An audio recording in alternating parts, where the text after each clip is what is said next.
Hello, hello. Hi, hi. Welcome in, welcome in. Hello. I forgot my desk. Oh,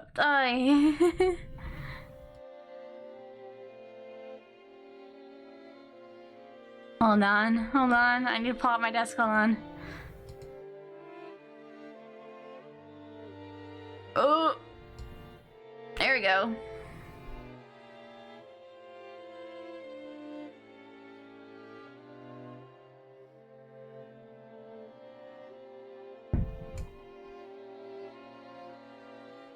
Perfect. Where's your ticket? Come on. It costs you one ghost ticket. I know you have ghost tickets. Where's your ghost tickets at, huh?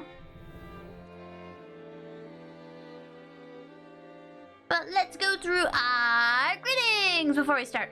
Welcome in T, welcome in Fable, welcome in Nox, welcome in, welcome in. I hope you guys are having a lovely night. Welcome in. Hello.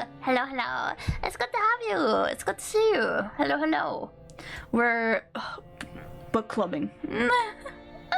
Probably gonna be a pretty quiet and chill book club for the most part. Well, I mean, book club is usually pretty chill. Pretty low-key stream, but we are going to be playing some more Umineko. I do love women. But we're also...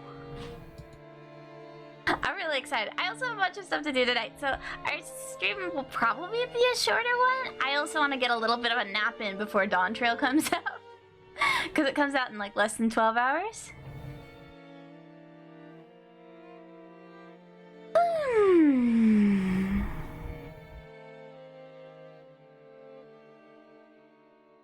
That book club was reading books. I mean, Umineko is like basically a book. Visual novels is books. Visual novels is reading even.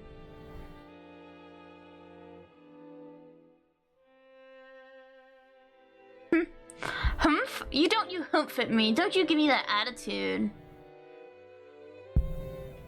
Going to the food cart? What the hell?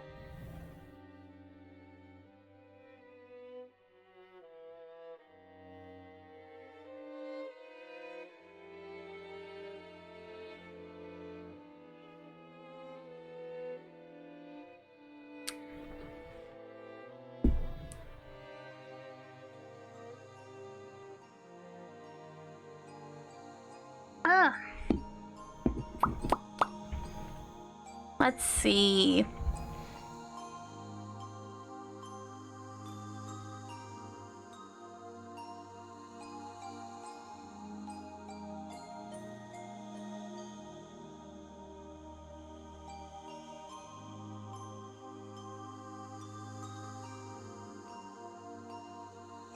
But yeah, I'm really excited. I got some really cool stuff in the mail today, and I'm really excited. I just been, so I've been helping my roommate with prepping for Anime Expo, right? But so I've been basically doing a lot of I've been doing a lot of helping with like counting stock and stuff. I had to count a bunch of stuff today. That was pretty cool.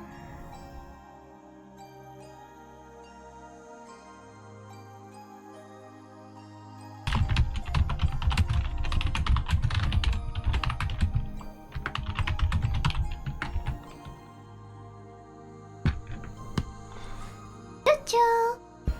Thank you for the choo-choo!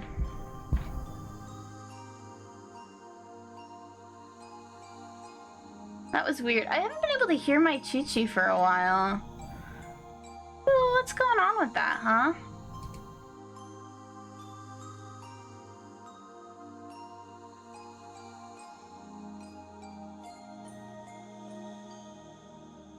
You can hear it? Okay, I don't know why I can't hear it.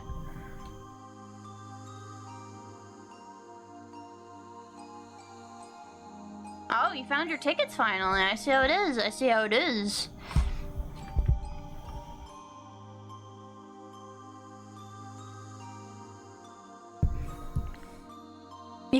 old ticket? Oh. Interesting.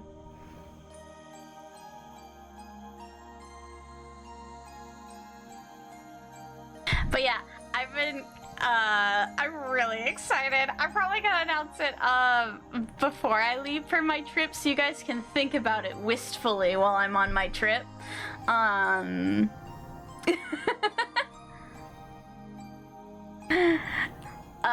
But it's exciting. It's really exciting. We're really looking forward to it. It may or may not have something to do with the fact that my birthday is in like 2 weeks. Maybe just like a little thing, you know? Like just a little bit of a thing. Just a little. But,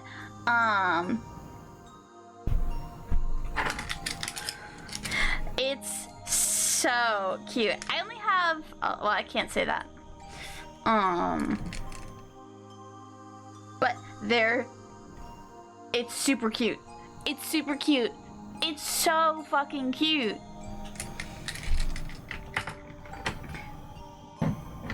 I think this is one of the cutest things I've ever designed. To put things into perspective. I've designed a lot of cute things in my day.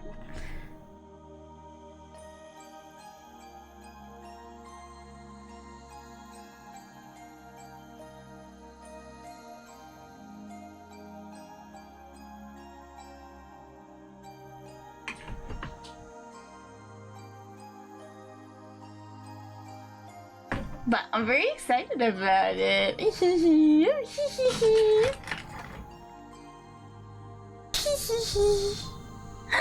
excited. Ah!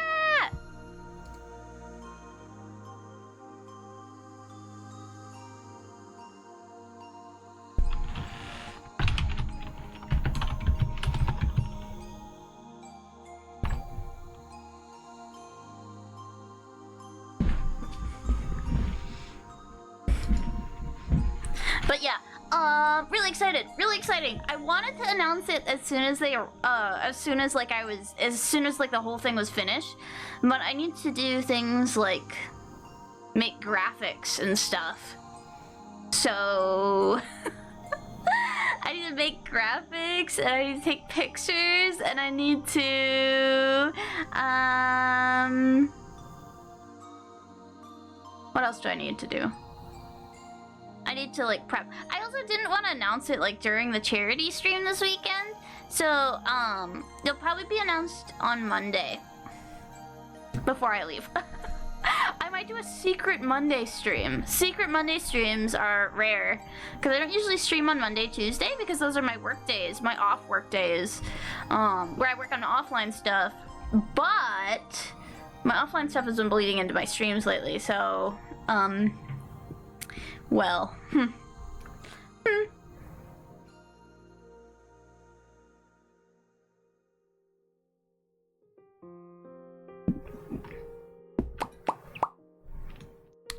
I don't know.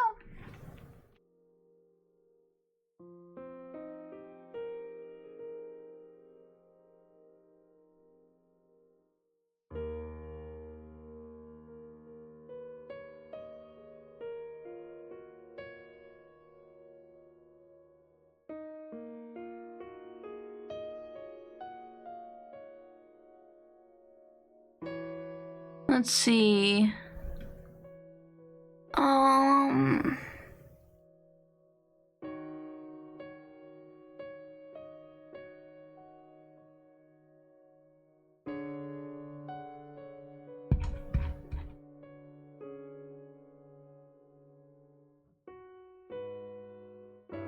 But let's see. But yeah, I have so much stuff planned for this week. I'm like, ah! I want to talk about it, but I mustn't. I mustn't talk about it. I must not. Absolutely not. No, we're not allowed. It's not allowed. I'm not allowed to talk about it. I can't leak it. I'm gonna be so good, and I'm gonna wait. But big things coming. It's like the one like Shindig's poster is like you should always just tweet big things coming. Because it's true. This Monday, probably. Who knows? We'll see how long my resolve lasts to post it on Monday. Maybe I'll just schedule the tweet and forget about it. That's probably what'll happen, is I'll schedule the tweet and then forget. You know, just little things, the little things in life. Hi, Wolfen! Welcome in! Hi, hi, hi! Hello, hello! How are you? How's it going?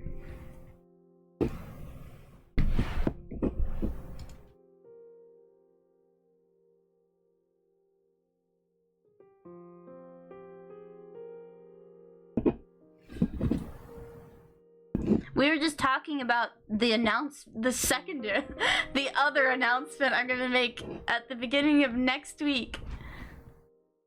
Prepare yourselves. Yeah, I think I'll probably make the announcement about my little project that I've been working on. We want to help pull your hair out as you're training, but other than that, all is well. Please stay strong in these trying times. Please stay strong. Stay strong, I believe in you. Ooh, secrets, I know. It won't be a secret for long, but I need to keep it a secret for the weekend, at least. I've been telling all my fucking friends though, you know me. I didn't tell somebody about it. I've been working so hard. I'm like, please, look at what I did. It's so cool. But it's gonna be cool. It's gonna be really fun. It's my secret project I've been working on I've been like planning this for months. So I'm like actually genuinely really excited about it. I need to do a bunch of technical stuff before I fully commit to it, but I'm very excited for it. I'm very excited. I'm so excited. It's so cute. I can't stop thinking about it. But yeah, hopefully you get the chance to watch. Yeah, if not, it'll probably be a Twitter post, and then I'm probably gonna make a post in the Discord and ping everybody. It probably doesn't have to be a stream. It's probably just gonna be me talking for like an hour again. Like yesterday's stream, where I only talked for like an hour and we didn't do much. Cause I do have to do things like pack. I might do like a packing stream maybe, where I like clean my room and pack. On Monday, just I don't know. It feels wrong. It feels weird and wrong because I've mentioned this a couple of times. Is that I'm going to be gone. I'm gonna be out of town from the 3rd to the 8th of July, and then my birthday as soon as I get back on the 10th. As soon as I get back on the 10th, on the 8th. 2 days. My birthday's on the 10th. So we're gonna have to celebrate. And then we've got some other stuff happening that weekend, on the 13th as well. Not me, but like other people, you know. Just little things, you know. Nothing crazy going on. But my birthday on the 10th, and then yeah. But yeah, we're gonna be doing, I'll probably be doing like a I need to talk to people. I want to like see if I can do like I don't know if I want to do like a big group collab or if I want to do like some small scale collabs and invite people I haven't streamed with in a long time, maybe. Maybe. Or we might just do Mario Kart. We might play Mario Kart on the 14th, on that Sunday. Just because I love playing it. It's Mario Kart time. But see, like I have to plan like 3 weeks in advance right now. I'm so sad about it. I hate planning. I love doing, but I hate planning. Like I like planning things, but I hate picking a date for things. Minecraft PK. Minecraft in this economy? Well, don't you worry, Wolfen. Minecraft will be returning soonish. I am waiting for Winnie to update the server. We're waiting for our mods that we run on Winnie's server to update to the newest release of Minecraft, and we're going to be doing a bunch of chunk culling on the world.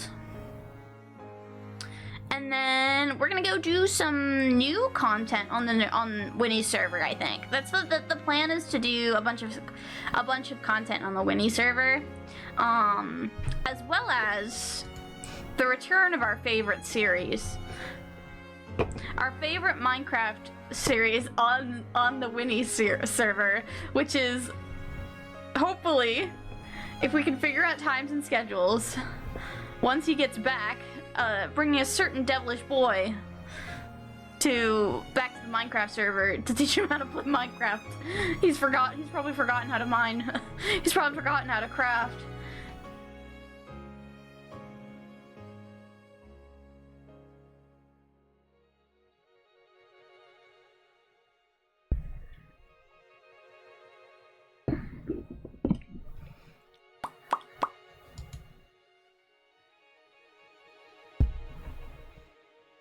Mr. Devilish.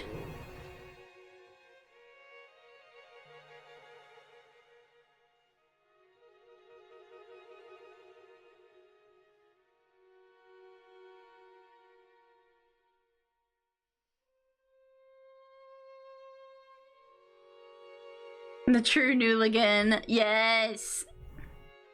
I miss him. I miss him so bad. I miss his stream so much.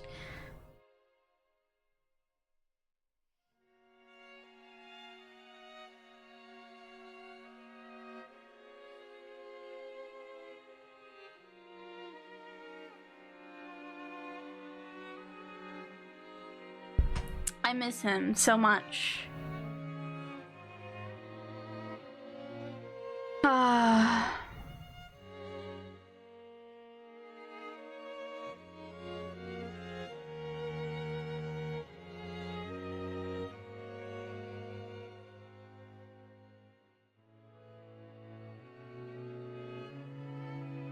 Let's see.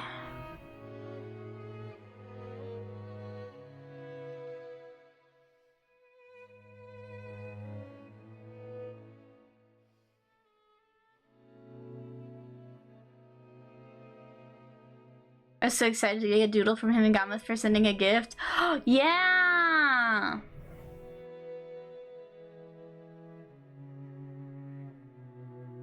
I'm very excited. I'm very excited. I'm excited to see you. I'm excited to hang out with you and Gamma. I want to stream with you and Gamma more. I miss them so bad. But yeah, I miss them so bad. I miss friends. I still need to, when my 2.0 my costume model gets done, my cute little costume model gets done that Gamma made me, when the rigging is finally complete, I still need to arrange that Mario Kart tournament with all of the Schwiblings. I miss their streams too. I miss Gamma's streams. Gamma's yapping streams are so good. I love it. I love it. Love it. Love it. And I love, generally, I love just News vibe on stream is so good. The vibes are good. Who am I going to watch play niche RPG Maker games on stream? Who am I going to watch? No one.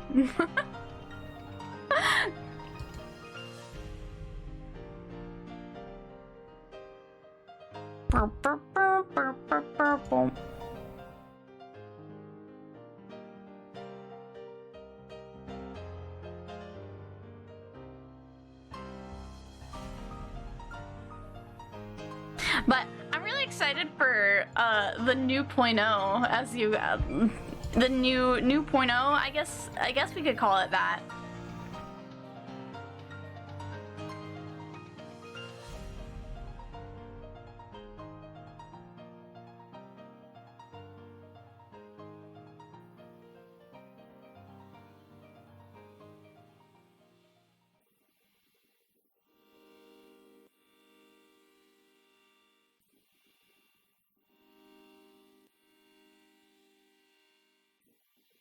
Let's see.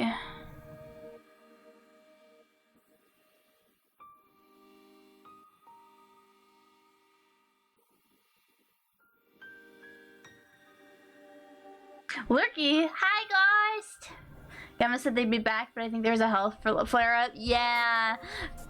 Gamma's also, I think, really busy over the next like week or so as well. From what I've been hearing. Also, Gamma bonked their head at work. Please get Gamma out of there.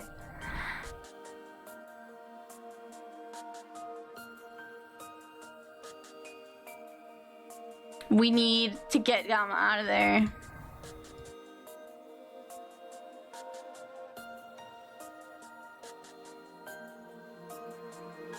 I just want to hang out with friends. I've been like really enjoying. I've been really vibing with myself when I'm streaming lately. I'm like I feel really bad to go. I feel like sad that I'm going on vacation. I'm like I don't want to go on vacation. I want to stream. It's okay. I'll take some more time off just to stream. Who knows? Maybe I'll just stream for what's on the probably on that Friday. The Friday after I get back. I think I'm probably gonna do like a streamathon sort of thing where I stream every day for like a week. And then I get that back on get it out of my system. Not that I don't stream a lot anyways. I still stream for like 4 or 5 days a week. Which is something that like, it's not something that I like realized was like so like, I came to the conclusion recently. I was just like, wow, I've been so much more consistent in the last year. Cause like I was really struggling for a while, so I didn't stream as much. But now I'm back.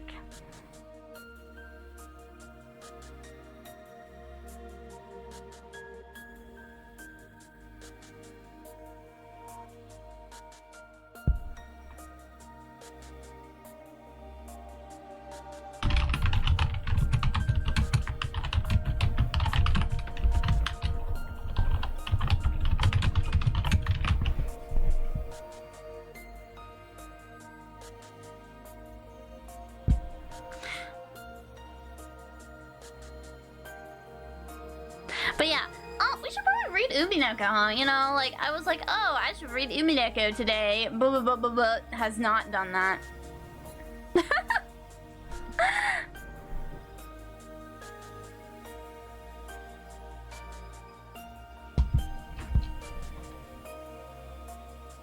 Or we could just yap. But there's plenty of time for yapping. I'm gonna be yapping all day tomorrow. I'm gonna be yapping all weekend. I'm gonna be starting stream really early next weekend as well. Like all this. So I think what the charity stream is, I think I might adjust my times to stream a little earlier than usual. On Saturday we do have the big art collab for the charity stream, which will be really cool, really awesome and cool. But so I was starting stream at like 4-ish, 4-ish. So we'll probably yap. I'll probably start at like maybe like 3:30 to like yap for a little bit before joining call. Then I can. Then afterwards we're gonna play Drawn Trail. The Drawn Trail. Maybe. If I'm not too tired. We'll see how Saturday goes. But on Sunday I want to stream a lot. I want to stream a lot this weekend before I leave. Before I disappear into the sunrise. I'm going to another version of hell. I'm going to another area of hell. Sorry. I'll see you guys in a week. It's not like I care.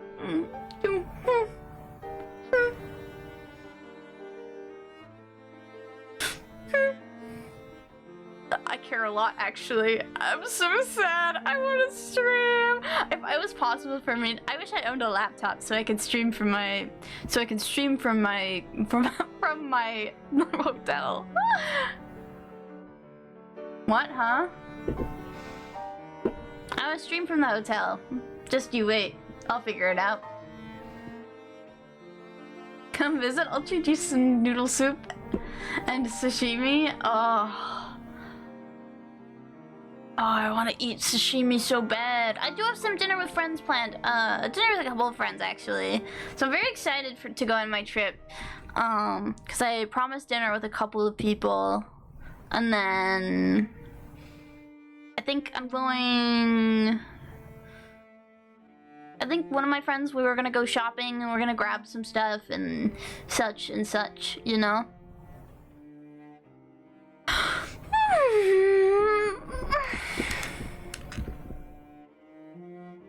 But yeah, we should read a little bit.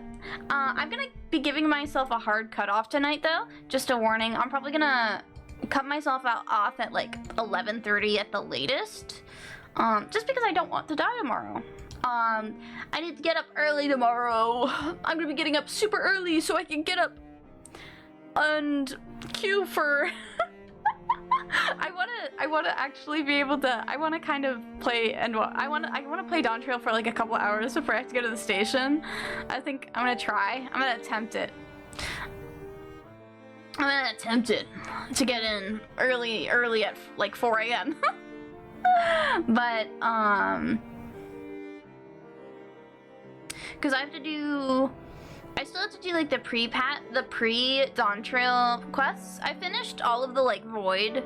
I finished all of the patches up to 6.4. So I finished 6.4, so I'm on 6.5 right now. So I need to finish that, which will probably not be fun.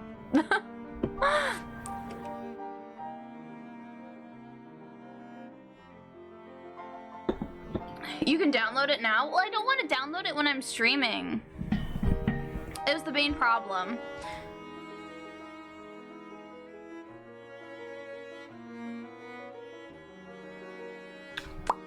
Yeah, later, I mean. Yeah, after a stream, I'm gonna start downloading it. That's the plan. And then I'll take a nap while it downloads, and then I'll wake up and play it. But I'm really excited. I'm like a little... I genuinely wasn't looking forward to Dawn Trail that much, but now all of my friends are back playing the game again, and I'm like, I lied. I love Dawn Trail. My fake ass when Dawn Trail happening. I'm just a social person, so like, can you blame me? I really just like being social.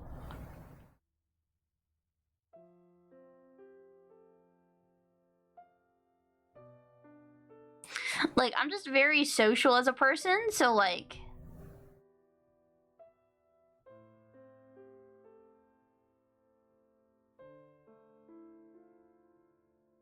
Other people who weren't looking forward to it now are now it's funny. Yeah, they were like, I don't care.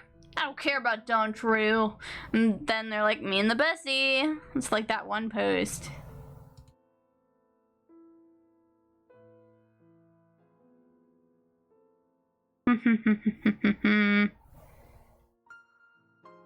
Bum, bum, bum.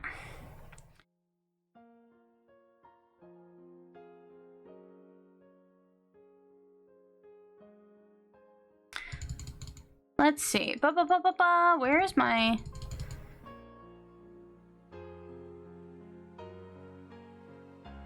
Wait. Can't wait to make more women. Yes!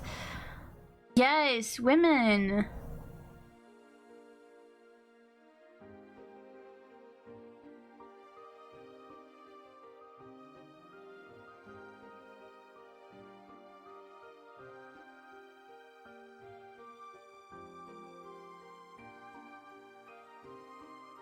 Okay. Okay, we open... Where is it? Where's my Umineko? Where did it go? Where did I put it?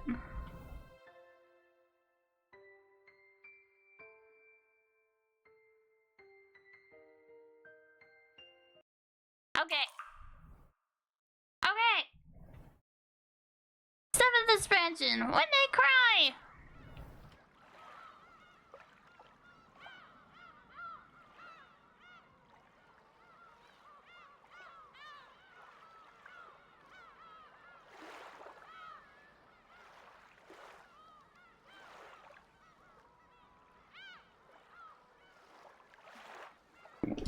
What is wrong with my... I just realized how funky my model looks right now. What the...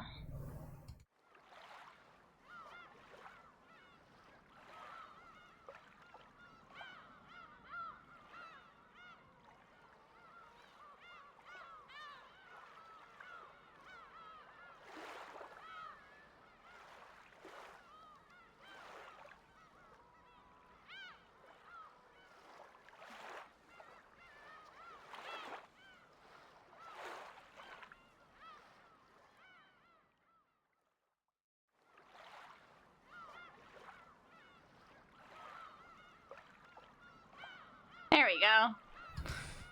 I didn't realize how funky my effects were. Oh, I need to turn off my light in my room. Oh no! It's all gone to hell. It's all gone to hell. I've messed it all up. I do this like every other stream.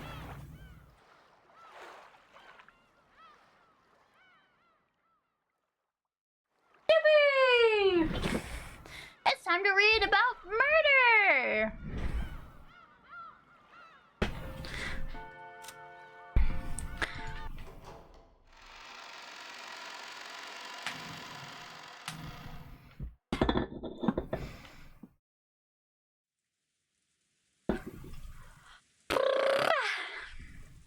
Okay.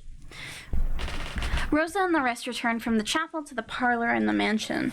So many things had happened since the early in the morning. Of course, they were high-strung. Battler and George, who had cried, raged, and let their emotions explode after seeing their parents' tragic bodies, returned to the parlor and sat in the sofas, dazed, as though everything up until then had been a lie. Only Maria was completely unchanged and looked just like normal. Yeah, 'cause she's a little creature. When she wasn't playing pranks, she was basically a kid who played wordlessly by herself. So even if she was dazed, she probably looked just as she did.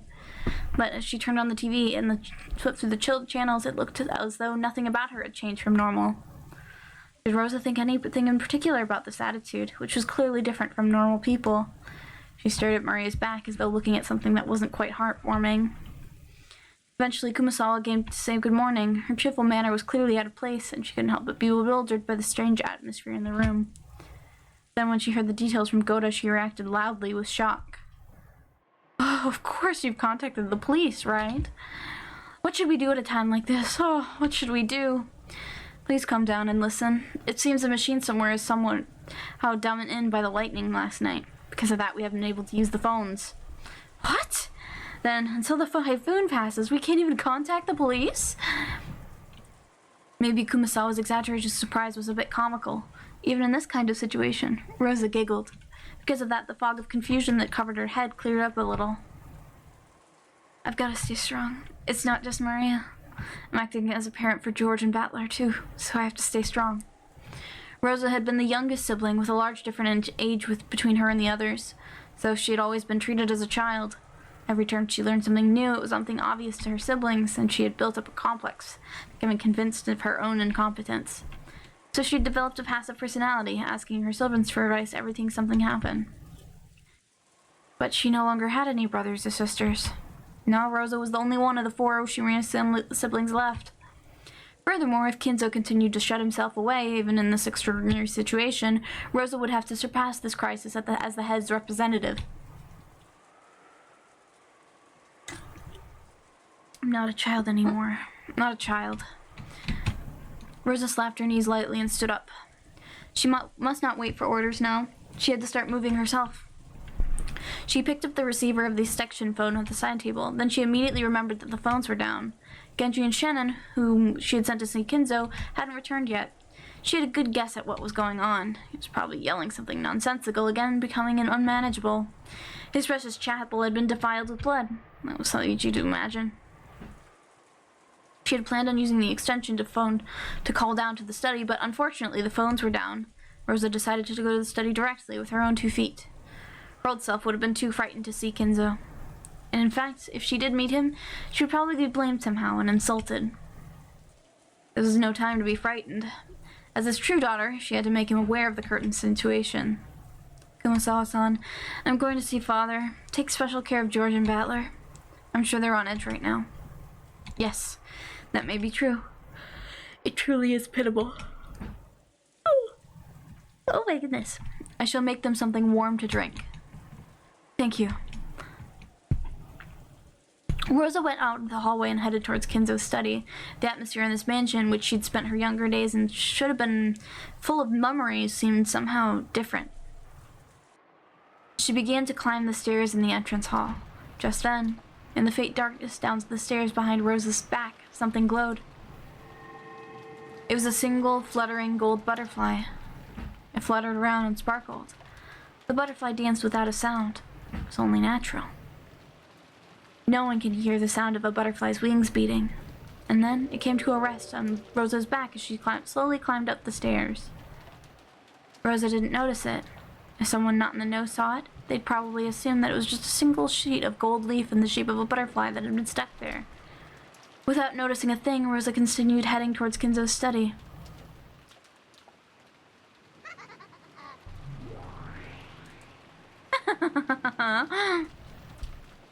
Laugh.web. So how will you entertain me with this next one? There are still many, many pieces left.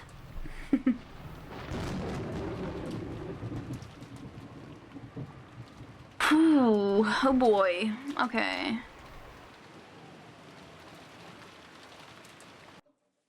In the parlor, which had fallen silent again, the only sound was that of the TV that Maria was watching alone.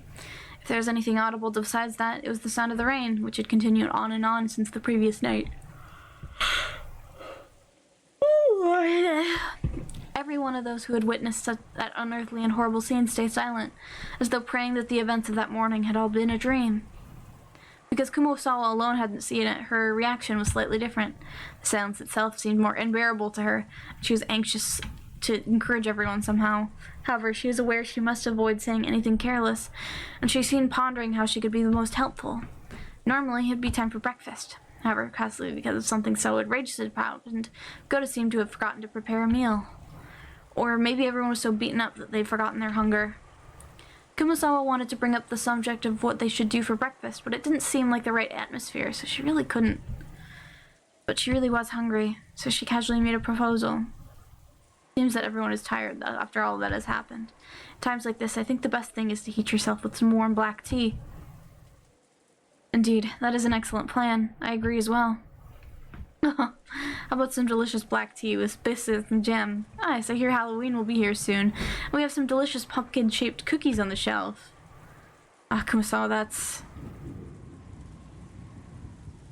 Of course, she had said the wrong thing. She reminded Battler and the rest about that horrible and tragic Halloween party in the chapel. Nanjo hurriedly whispered into Kumasawa's ear. Battler, I'm so sorry. I didn't mean to upset you. Truly, I didn't. No, don't worry about it. I'll definitely turn this boiling anger back on the culprit. I wonder if that culprit's still on the island. Probably. At least, until the typhoon passes, no boat will come. Yeah, that is true. After all, the boats on this stop coming even when it's just a little windy. They certainly wouldn't come during a typhoon. Creeps me out. You think so, Aniki? Me too. And that's even putting aside whether the culprit's that mystery guest or not. Indeed. We naturally suspected the mysterious guest who calls herself Beatrice, but we still cannot be certain she's the culprit. There's still a possibility that she's a victim whose corpse still hasn't been found. When I think of it that way, there's something I just can't understand. What do you mean by that? It's simple. It's just like Kumasawa Bachan said a short while ago. Right now, this island is right in the middle of a typhoon, and escape is impossible. The same thing goes for the culprit. In that case, having the crime come to light should have been the thing the culprit wanted to avoid most. I see. So there was no need to draw that creepy magic circle on the entrance to the chapel and show off the fact the corpses were there. Yeah, that's it. And if they were able to take the time and effort to do something so horrible to the 6 people, It should have been possible for them to hide the 6 corpses where they'd be impossible to find. I agree. That brutal Halloween party probably wasn't directed at those who died. It was directed at the people who would eventually discover it, us. It's probably safe to say that the magic circle was there to help us find it. The culprit knows they won't be able to escape from this island for a while, and yet they act as though they wanted to make us find the corpses in the middle of this typhoon. What does it mean? If I were the culprit, I definitely wouldn't play around and make us find the bodies. Beatrice-sama was not in her room, and the room did not seem particularly disturbed. Oh, no, Milady did disturb it quite a lot, though. Come to think of it, what happened to Jessica? Kennen is looking after her. They're probably in Milady's room. That isn't good. The culprit's definitely still on the island. In this situation, I don't believe it's a very good idea to isolate ourselves in small numbers. What do you mean by that? You don't mean to say that the culprit plans to kill all of us? Oh. Let's remain calm. That's not yet certain. But unfortunately, we can't deny that the possibility exists. This letter was in the chapel. According to this, the culprit is the witch. And if we don't solve the riddle of Grandfather's epitaph and find the gold, they'll massacre the whole family, or something like that. Is that true? Oh, would you allow me to read it as well?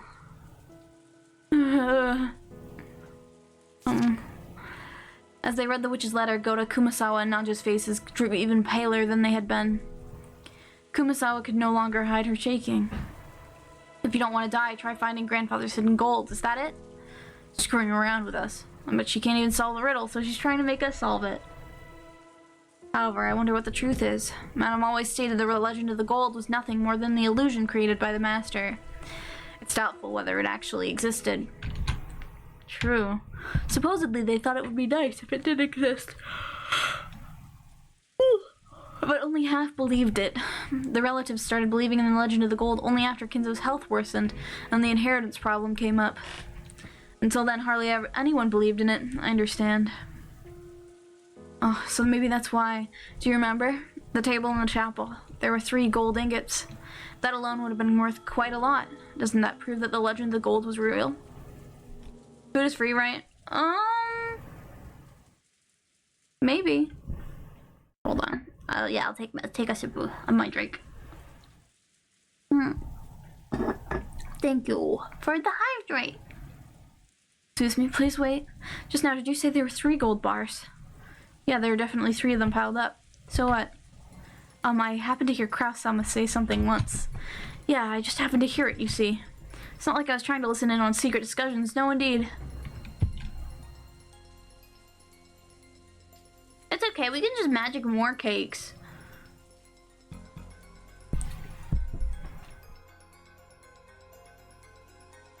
You will have to pay for this in manual labor, though. I hope you like lugging coal to the engine.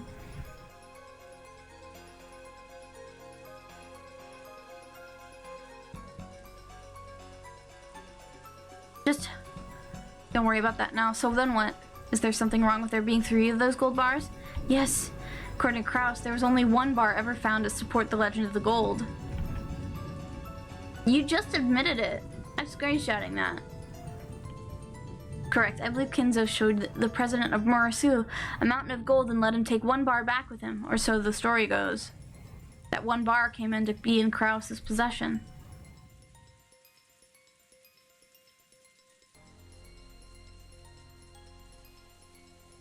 Well, if you were really smart, you wouldn't have brought it up at all. I wouldn't have even noticed. You're talking about Uncle Kraus here. So what does that mean? No, wait, 3? Wait, where do they come from? That's too many, right? Perhaps there's another explanation. Maybe the other relatives also found 1 each, and each brought 1 of them here. No, I can't believe that. When all the relatives came to the mansion, I was entrusted with their luggage. I did not feel a suspicious weight back then. I think those would weigh about 10 kilos. If that much weight was in their bags, even I would notice. But it didn't seem that way. Same here. At the most, there were some changes of clothes, a first aid kit, and Kyrie-san's makeup. Stuff like that, I think. Aunt Rose's luggage also looked pretty light. In that case, those 3 piled up gold bars were being shown to them. Or maybe to us. The legend of the gold is definitely real. It isn't an illusion. They're telling us to try and find out the secret if we can.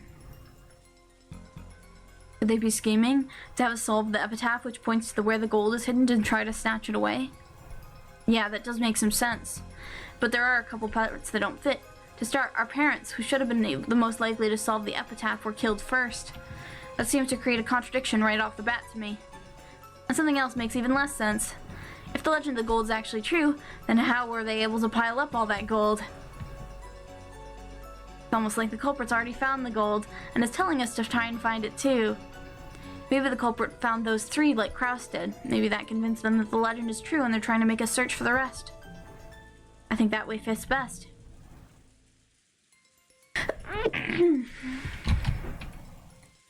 The pieces on the chessboard aren't lined up at all.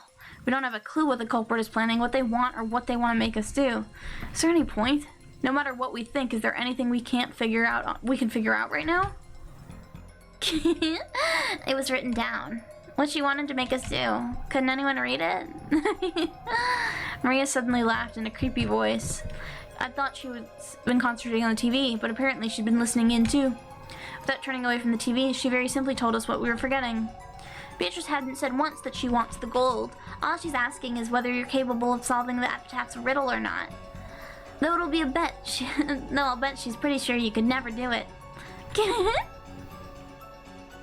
Or so are you saying you can solve it, Maria? I don't care. After all, she'll take me to the Golden Land. So I won't get in Beatrice's way. Ouch. In any case, it looks like we'll have to ask Maria if we want to learn anything more. Maria, tell us. Who is this Beatrice? What is she planning? You know, Beatrice is a witch. She can do anything with her strange powers. The power of magic can do anything. It can even create gold or bread. And of course it creates sweets too, right? You saw, didn't you? At that time, everyone jumped at the sound of a door being slammed shut. And we turned around and we saw Rosa had suddenly returned, bringing Genji and Shannon. Hi, Tia. Thank you for the like. Then she rapidly approached Maria, her heels squeaking, and hit her on the cheek. Stop talking about that. Battler and the rest will take it badly. Without waiting for a response, she hit Maria's cheek once more. Everyone could only stand there stunned. I don't know what means. What about yes? She mercilessly hit Maria's cheek again. Maybe Maria didn't feel like resisting after being hit twice. She weakly said yes. Rosa, there's no reason to be so harsh. This is my daughter's education. Do not interrupt. The atmosphere about Rosa with Genji and Shannon standing at attention behind her was somehow cold yet dignified. Completely different from how she had seemed before she left. She was holding on to something that looked like a gun. Couldn't imagine she'd be holding a toy in this situation. Aunt Rosa, what is...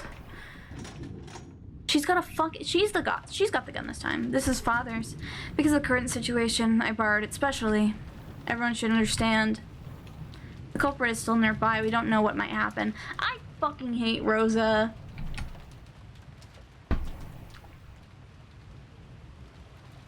Can't stand her. Stop fucking hitting your child. Rather than trying to figure out what the culprit is planning, it might be best first think about our own safety. Well, this totally will not end badly. Yeah.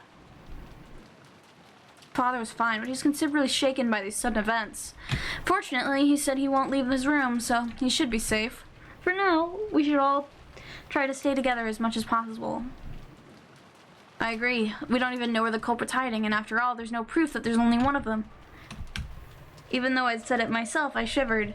That's right. Could a single person kill 6 people and set up a horrible scene all alone? Isn't it natural to assume that this crime was carried out by multiple culprits? I agree with Rosa. It's probably good for us to stay together. Yeah, I think it's good too. Maybe it's about time we called for Milady and Cannon. That's right. Let's have them come down. George tried to grab the extension phone, but Goto shook his head. That's right, the phones are down right now, aren't they? I'll go with a couple people. If George and Goto come, that should be enough. No, let's all go together. It's a wolves and sheep puzzle. If we're in balance while gathered together like this, then maintaining the situation will be the safest. Wolves and sheep puzzle. I got it. I'll show you. Maria, turn off the television. Genji, please tell me where Jessica's room is. Let's all go together. Yes. I will guide you. Come on, everyone. We'll move together. Follow my instructions. We stood up. Maria alone looked like she had some regrets about the TV, but she decided to go along with everyone for now and got up. Shannon, thank goodness. I was a bit worried when you took so long to get back. I'm sorry to have worried you. The master ordered me to transcribe something for him. Transcribe? Shannon. Oh, I'm sorry. Excuse me.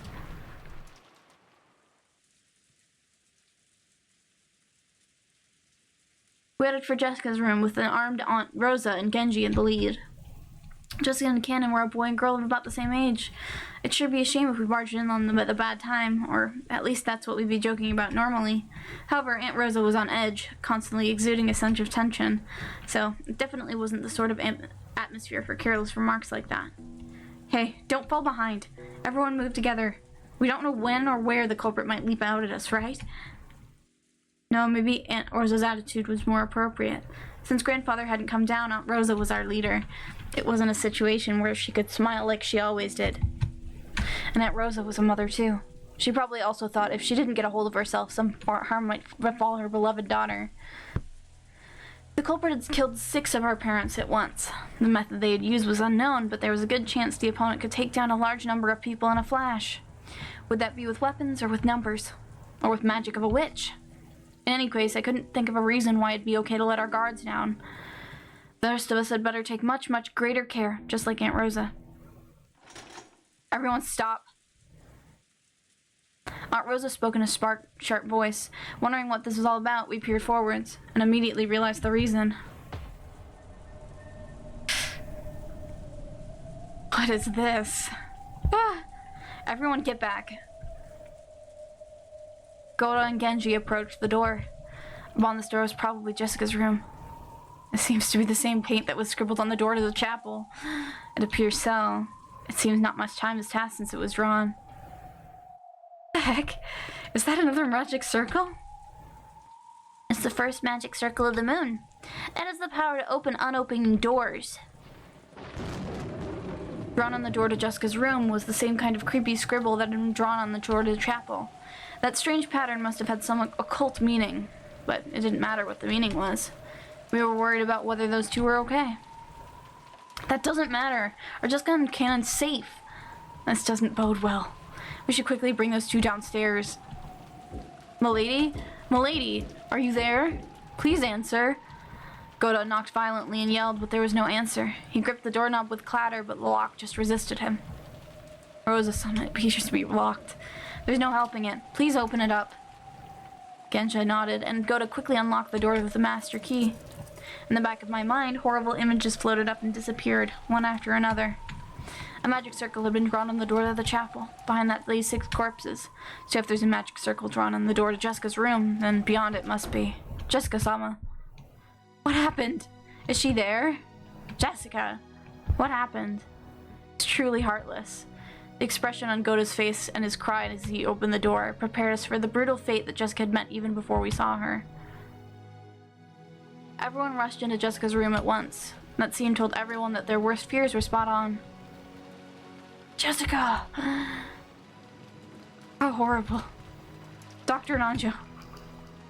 Inside the room, which seemed elegant for the bedroom of someone so young, Jessica laid crumpled on the ground. There was a large pool of blood on the floor, and there was a knife or something sticking deep into her back.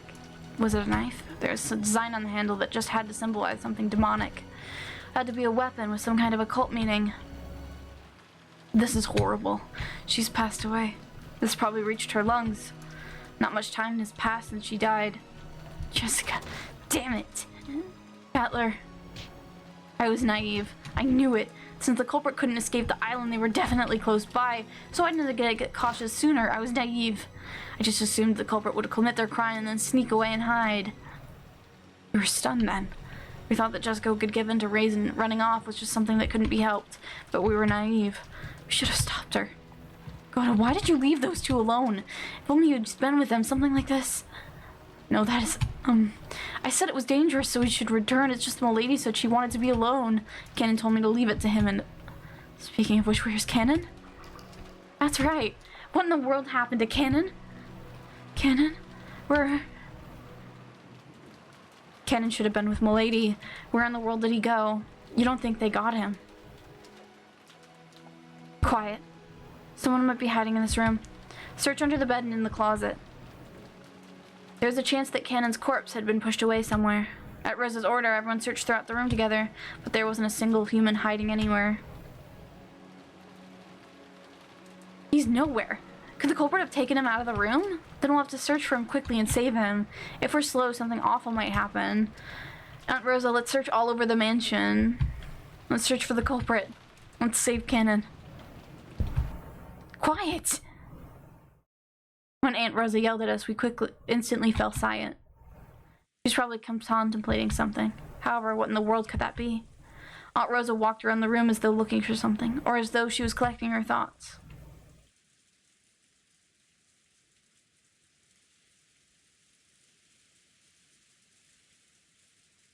Then she found something on the side table by the bed and picked it up. If anyone knows, tell me. Which key is this? Aunt Rosa showed everyone a key with a cute mascot attached to it. Judging from its cute appearance, I doubt it was Jessica's key, but I had no way of knowing for sure. It's probably the key to this room, to Milady's room. After hearing that, Aunt Rosa made the point of going outside the door and checking. Without a doubt, it was the key to this room. I wonder why it was set in a place like this. Wouldn't you normally keep such an important key in your pocket? Milady wasn't in the habit of locking her room. It seems she would only do it when she went to school, because she didn't want someone like Kraus to look inside her room. I see. She wasn't at school, so it's natural that Jessica would set the key down here. How many keys can open this door? Just the one Milady had. Can it be opened with your master keys? It can open it. How many master keys are there? Are all of the servants holding them? Are there extras? Yes, we all have one. As for extras, I wonder. There used to be several, but Madame scolded us harshly, saying that it was careless, so they should have been dealt with. That's correct. There's only one held by each servant. There are no more. Wait a sec. I think we talked about extra master keys in the last game, right? Indeed. Well, regarding that, I have noticed that having several master keys whose location are unknown is quite disadvantageous for me. That's probably right. Since you want to make me believe that magic could do use in closed rooms, it really hurt you if there were more master keys than we thought. After all, every time a trick involving locks shows up, I plan to resist by arguing that the culprit had a master key or someone lost in the past, or a duplicate. Yeah, that's correct. So I've decided to make a move to defeat that. I'll update our setting. The only master keys are the ones held by the servants, one key each. Messing with me. More importantly, what kind of move is this? What's Auntie Rosa talking about? Who knows? You should try listening in. Thank you. I have the situation sorted out. And I've been able to pinpoint the culprit, who's also Jessica, or at least one of their accomplices. What did you say? Who is it? Aunt Rosa, you don't mean Cannon, do you? Huh? What? Why Cannon? The room was locked, and the only keys that can unlock it are the master keys held by each servant, the key Jessica had. But Jessica's key was closed up in here, which means it's only possible for one of the master keys to lock this room up. It's as you say. In that case, someone killed Jessica, then locked the door. That person has a master key. And there are only 5 people with master keys. Oh my, it wasn't me. No, I could never do such a thing. Kumasawa got up late. After we were moved to the parlor, we did meet you there. But it's impossible to prove where you were and what you were doing until that time. You watched us from the shadows, chased Jessica and Cannon when they were isolated, and stealthily attacked them. Are you saying I visited Milady's room and did something so horrible? I did no such thing. Yes, I did no such thing. What about you, Goda? You said you left Jessica in Cannon's care and returned. But I wonder if that's true. Maybe you actually killed the 2 of them and killed Cannon's corpse, then came back with an innocent look on your face. Nothing of that sort happened. I go to swear that I would not do anything like that. It wasn't us. We were following the Master's orders and... Yes, you and Genji-san alone are clean. That's backed up by what I heard from Father. The 2 of you were in Father's room the whole time, transcribing and witnessing for him. Father and I can guarantee that. Thank you very much. In that case, the argument becomes who is more suspicious, Goda or Kumasawa. I thought that myself right after entering this room, but still, I found it strange. Look at the state of Jessica's body. Doesn't everyone think it's strange? Strange, you say? Jessica's struck in the back. Come on, they say it all the time, right? That in crimes where the victim is struck in the back, there's a high likelihood the culprit was someone whose face was known to the victim. She definitely wouldn't invite a person she didn't trust into her room and defenselessly expose her back. Or is this someone you don't mean to say that was Cannon, do you? I do. We're all fully aware of the state Jessica was in right before she was killed. After seeing her parents' tragic bodies, Jessica was very panicked. It's easy to imagine that after she gained her composure, she'd been in a horrible slump. It would be very understandable if Jessica's frame of mind led her to shut herself up in her room. And if those particulars match with Goda's story. Jessica said to leave her alone. Then Cannon, who is of a similar age and who may have had some adolescent relationship with her, said to leave the matter in his hands. This feeling is also understandable. So for that reason, I think Jessica welcomed Cannon into her room. But what if it had been Goda or Kumasawa? Should she have let them in her room? I believe that I gained Milady's trust, but even so... Okay, I guess you're still suspect after all, Goda. I assume Jessica probably didn't like you very much, so I didn't think she would let you in her room. I was convinced you couldn't possibly be the culprit, but maybe I was mistaken. Oh, I am sad to say that I may not have been accepted by Milady. What about you, Kumasawa? We're far too separated by age to understand the feelings of a young person like Milady very well. And for the same reason, perhaps Milady never opened up our heart to us. Right, Goda? That's right. It would have been quite difficult for her to open her heart to the likes of us. And it would have been inconceivable for Milady to let us into her room while she was grieving. Goda and Kumasawa both each other's hands together, affirming each other with forced smiles on their faces. It was truly an unpleasant rondo. But was a person who might be allowed to enter Jessica's room while she was grieving, a person who might have been given access to her defenseless back, and who had a master key. That only points to one suspect. It was impossible for anyone except Cannon. Please wait. Cannon definitely wouldn't do something like... Oh, is there someone else? Is Goda or Kumasawa suspicious after all? Who do you think is more suspicious, Shannon? Come on. I could never. It wasn't me, Shannon. I was not me. Of course it wasn't me either. The ones who had close relationships with Milady were Cannon and after him you, right? Yeah, isn't that right? Jessica might also let Shannon enter her room. You're supposedly with Father, but in reality, could you be the culprit? Shannon couldn't be the culprit. Didn't you just say she was doing some important work with Grandfather? Yeah, I know. Neither Shannon nor Genji is the culprit. Father confirmed that they were together the whole time. Well then, what do you think, everyone? After being told that, no one could respond. Even if someone did manage to argue back, they'd have to offer the name of the different suspect. No matter who that suspect was, it would have had to be someone right there. No one else could do something like that. Aunt Rosa glazed at everyone in turn, fingering a gun like it was a toy.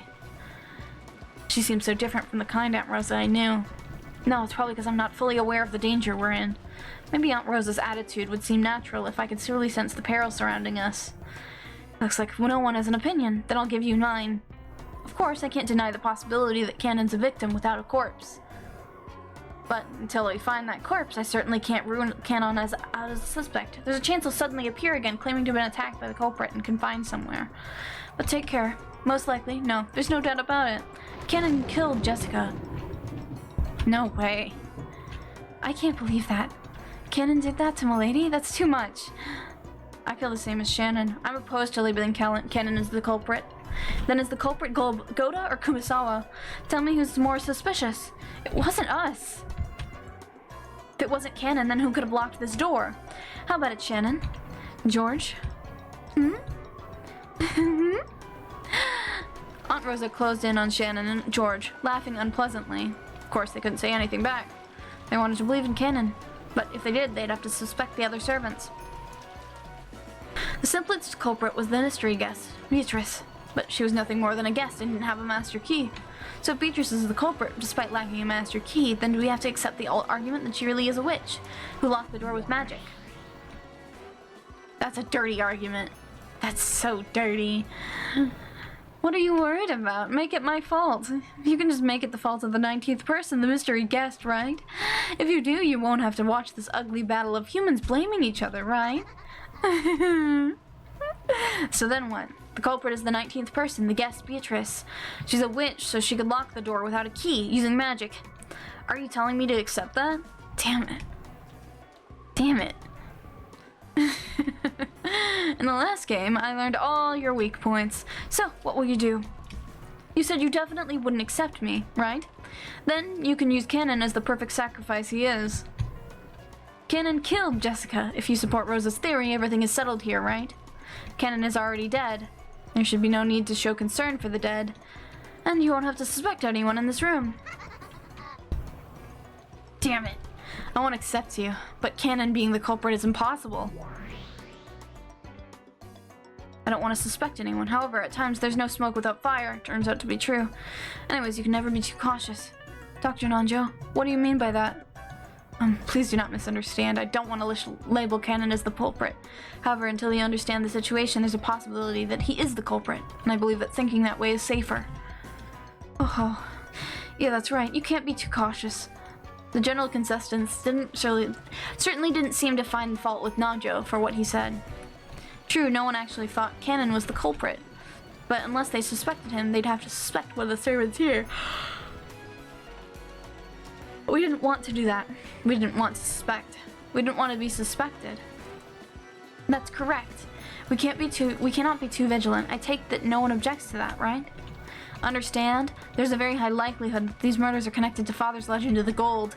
That means the crime must have been plotted by someone who wants to keep the vast amount of gold worth 10 billion yen, all for themselves. With that kind of money, you could play around for the rest of your life in any country. And with motivation like that, they might even attempt to kill all of us. Because she didn't have a master key, the 19th person, the guest Beatrice, is removed from suspicion for the murder of Jessica alone. But we cannot conclude that she's unrelated to the crime. After all, it's a vast amount of gold we're talking about. We can't deny the possibility that there are multiple culprits. Right now, one of the people here among us might have been bought by the culprit. As Aunt Rosa yelled, she looked around, her gun still raised. Don't believe anyone, suspect the person next to you, was what she was saying. But no one wanted to suspect. They didn't want to suspect anyone here. That weakness in their hearts demanded an answer from those not present. There are only two ways you can be sure someone isn't a suspect, if it's yourself or if they're already no more than a corpse. The same goes for Cannon. Until we catch sight of his corpse, he's the most likely suspect in Jessica's murder. So take care. Even though if he's still alive, even if he smooths things over with some explanation, you definitely mustn't trust him. Got it? No one gave an answer of their own initiative. However, those who met Aunt Rosa's eyes had to nod their heads. Humans are beings who live by molding themselves to fit to society. In other words, from the time they're born, trusting each other is genetically imprinted on them. It's unpleasant to go against that. I never want to suspect someone. But if they're forced to suspect someone, they find it safest to choose someone who isn't present at the moment. For the purpose of safety and nothing more, they half-heartedly chose Cannon to be the sacrifice. That's ridiculous. I definitely don't want to believe that Cannon is the culprit. I'd heard it from George just now, but not only were those two close in age, they also had that kind of adolescent relationship Aunt Rosa had mentioned. It may be a little late now, but yes, they really did have that kind of air about them. After seeing her parents' tragic courses, Jessica, bearing deep wounds in her heart, would have only trusted Cannon. It was very easy to imagine. That's why I don't like it. Cannon was the only one she trusted. So she wouldn't have let anyone but Cannon in. So Cannon was the only one who could have killed Jessica? I just can't accept that kind of argument. Understand? Even if Cannon appears, don't let your guard down. As long as we cannot prove Cannon's innocence, we will assume that Cannon is the culprit who killed Jessica. That was Aunt Rosa's claim. By using the vague word assume, she managed to convince everyone. They all nodded weakly, and with the excuse that they were just assuming it for the time being, they concluded that Cannon was the culprit who had killed Jessica.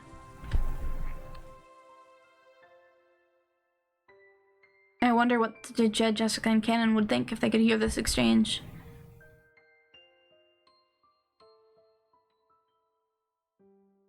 Jessica was crying. She was crying into the chest of the person who had put his life on the line to fight for her, Cannon.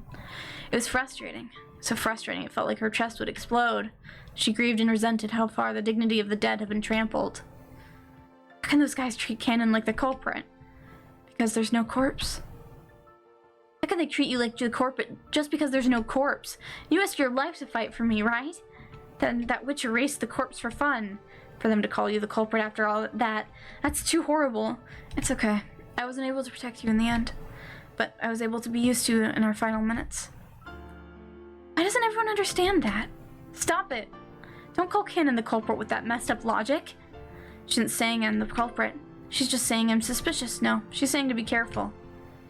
She is saying it. These people are saying that you're the culprit so they can stop thinking. They aren't thinking about who the culprit who killed me is anymore. They aren't thinking of the possibility that you aren't the culprit. And after this, every time something happens, they'll use the excuse that Cannon did it, since we don't know where he is. I can't stand that. It's okay. At least you know the truth. If only I know the truth, it's pointless. I know it after dying. Truth belongs to living humans. If the truth doesn't remain, the dead won't be rewarded. They won't know that what Cannon risked his life for.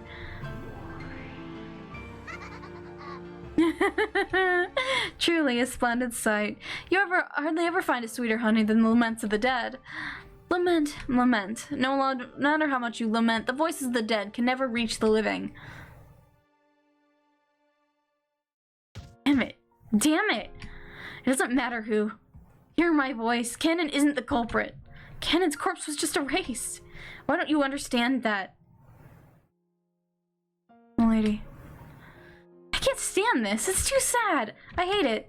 This way it's like Cannon died for nothing.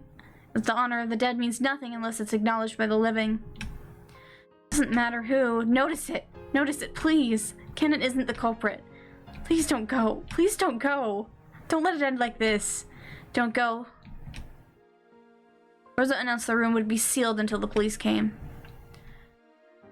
The rest didn't want to suspect each other, so they happily accepted that. For now, they accepted that Cannon was the culprit. Without imagining how much disgrace that gave to the dead, they accepted it. Lady, you've done enough. Thank you. Don't go. Don't go, everyone. I'm begging you, come back. Don't leave us behind like this. Don't keep treating Cannon as the culprit. It won't reach. The laments of the dead never reach. You make me laugh. Yes, that face of yours makes me laugh. Do you think your voice would reach them? It won't reach, will it, Jessica? It's all useless. Huh? Battler! Time for Battler! Battler, did you say something?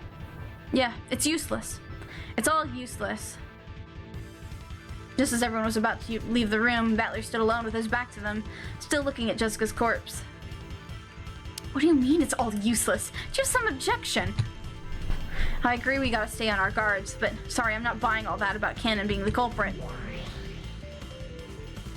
Huh? So you're speaking up at a time like this? If Cannon wasn't the culprit and it wasn't my doing, how do you explain this closed room that Jessica's room has become? To be honest, I don't even have a clue on that point. Seriously, why'd I have to go and say it like it's useless? Say it, it's all useless. Guess I'd better take responsibility for my words. I'm empty-handed with 0 weapons to argue with, but I'm not gonna sit around on the sidelines anymore. Battler, is there some proof that Cannon isn't the culprit? The expression that rose to the two faces was definitely one of anticipation. They didn't want to believe that Cannon was the culprit. They really believed in Cannon. So they were expectant because they wanted me to strengthen their beliefs in him even more. Then Battler, which of the other servants do you suspect? Goda? Or was it Kumasawa?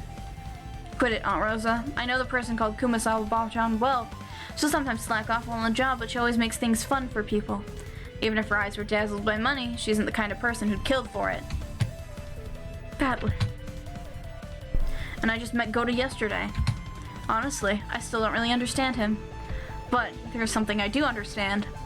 I've never seen anyone who cooks as happily as he does. He's the same. Same as Kurosawa. Goda likes to make people happy. As a person like that could kill those who praised his own food as delicious, even if money was piled up in front of him. Then who do you think killed Jessica, Battler? Who do you think shut Jessica up in a room that could only be locked by a master key? Wait, before I argue about that, there's something I want to make clear. I don't want to talk about if so-and-so is the culprit, and then so-and-so must be the culprit. I just want to talk about how it's completely impossible for Cannon to be guilty. You say you can prove that Cannon isn't the culprit? How? It's actually simple, and it's something I almost overlooked. Bito. Repeat it. If you can say it, try saying it. Cannon, try saying it. Cannon had a master key on him. Oh. Cannon doesn't have a master key on him? How could you possibly know that? A short while ago I heard from Gouda about what happened. About how Jessica went to raid the VIP room right before she and Cannon went off on their own. Gouda, you did a good job remembering it. You protected Cannon's honor. I did? I heard him say the same thing, but I don't really understand. Could you explain it? That's right. When Jessica unlocked the VIP room, she borrowed the key from Cannon, but didn't give it back. So Cannon doesn't have a master key on him.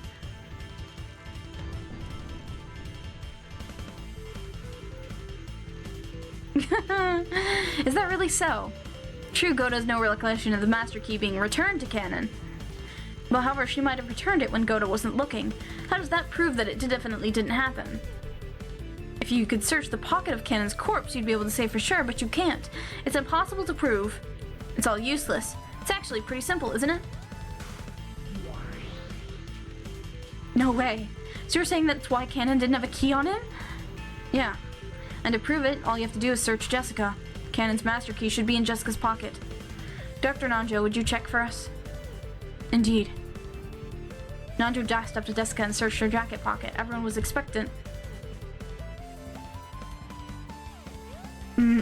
Please, be there. Here it is. Is that it? Is this it? Yes. That is a master key, without a doubt.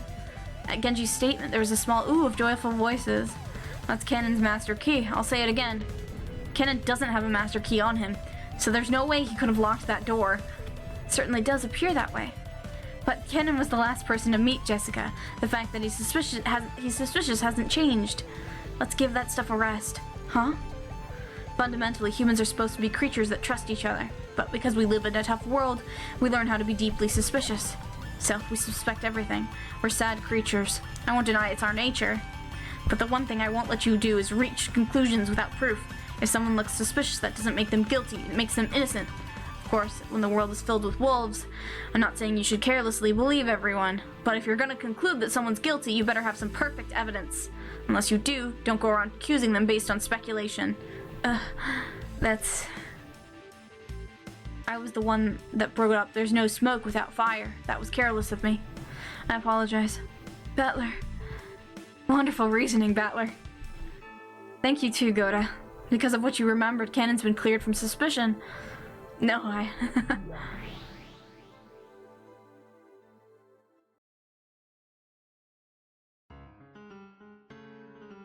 It was the crisp sound of the witch applauding. Clap, clap, clap.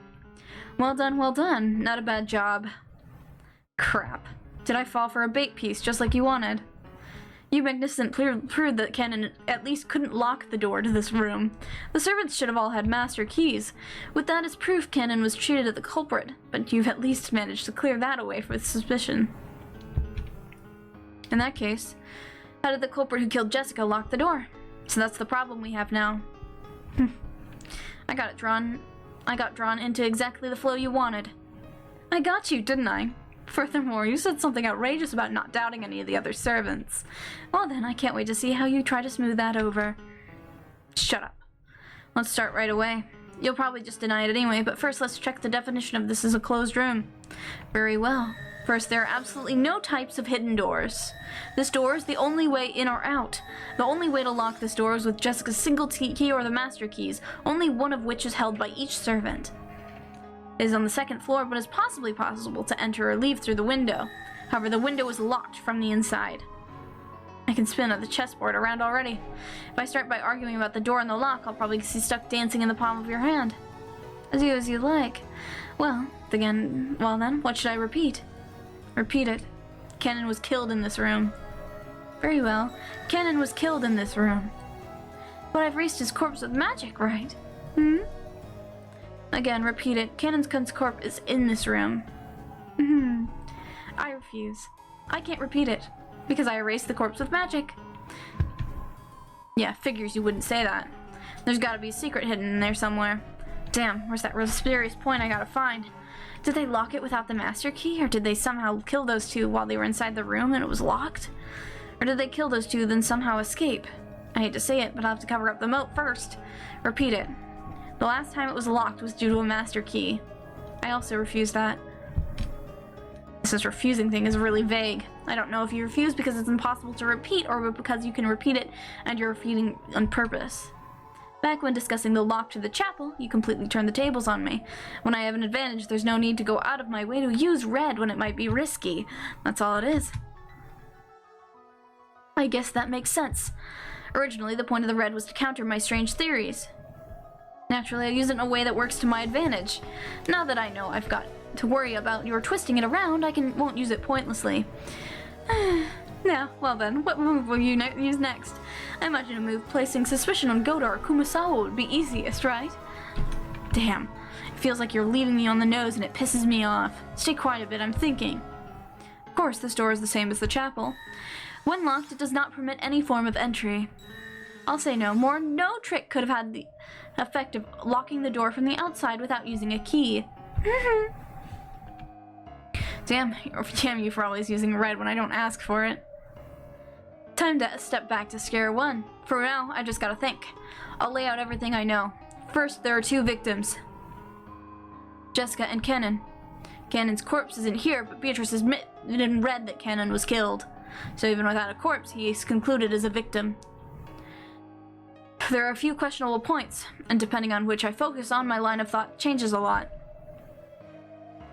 First, after the culprit committed a murder in this room, how did they lock it? If we assume the culprit's someone with a master key, it's extremely simple. But I'd like to avoid that if I can, because I'd have to suspect Gomu or Kumasawa, or maybe even Shannon and Genji. Here I noticed something. I was contradicting myself. I was strangling my own neck. I want to deny Beatrice no matter what.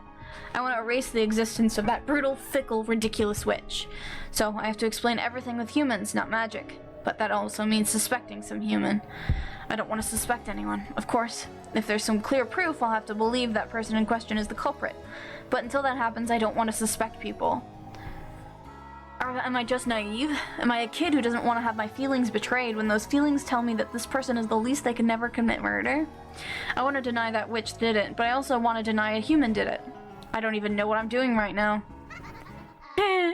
In the first place, the only victory condition in our game was whether or not you could deny my existence. Even though that alone put you at a disadvantage, you've increased the number of victory conditions all by yourself, making your victory harder. It's just as she says. If I argue that someone with a master key did it, this closed room can be broken easy. However, the number of keys that can open this door is limited. And since it's clearly known who has them, using that argument means I'd be suspecting someone I know well. In fact, have I just been averting my eyes from the truth?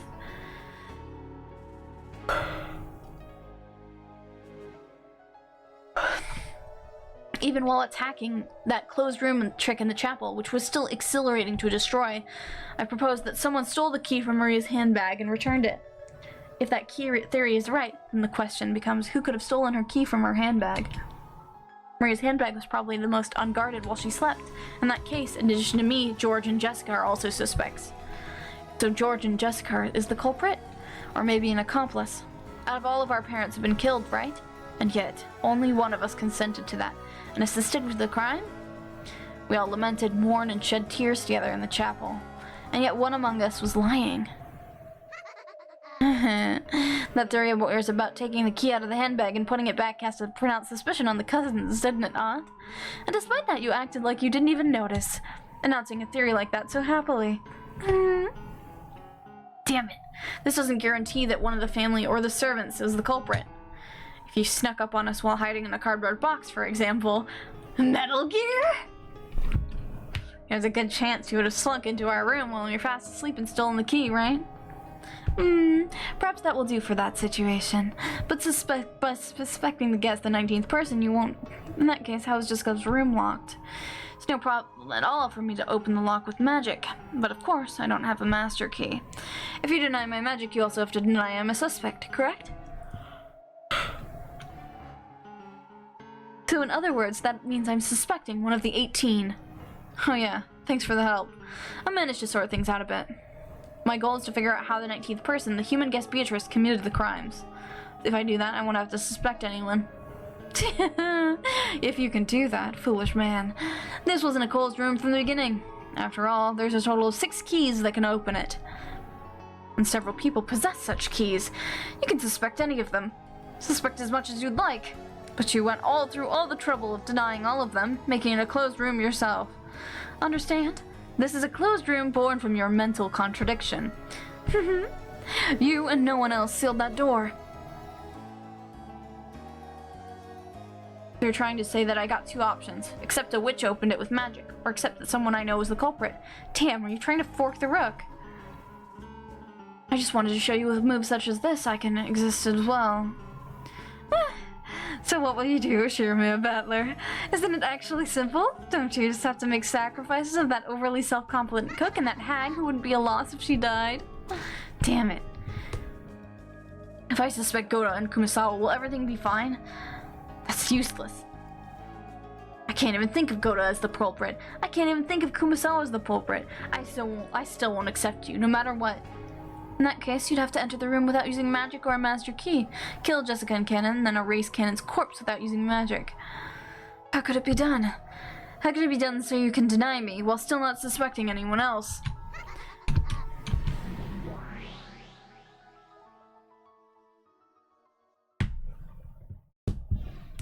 I resign. Huh? Battler, what did you say? I give up. I was able to prove that Cannon couldn't have locked the door. But that doesn't mean I've managed to figure out who killed Jessica. No, that's more than enough. For Cannon's sake, thank you very much.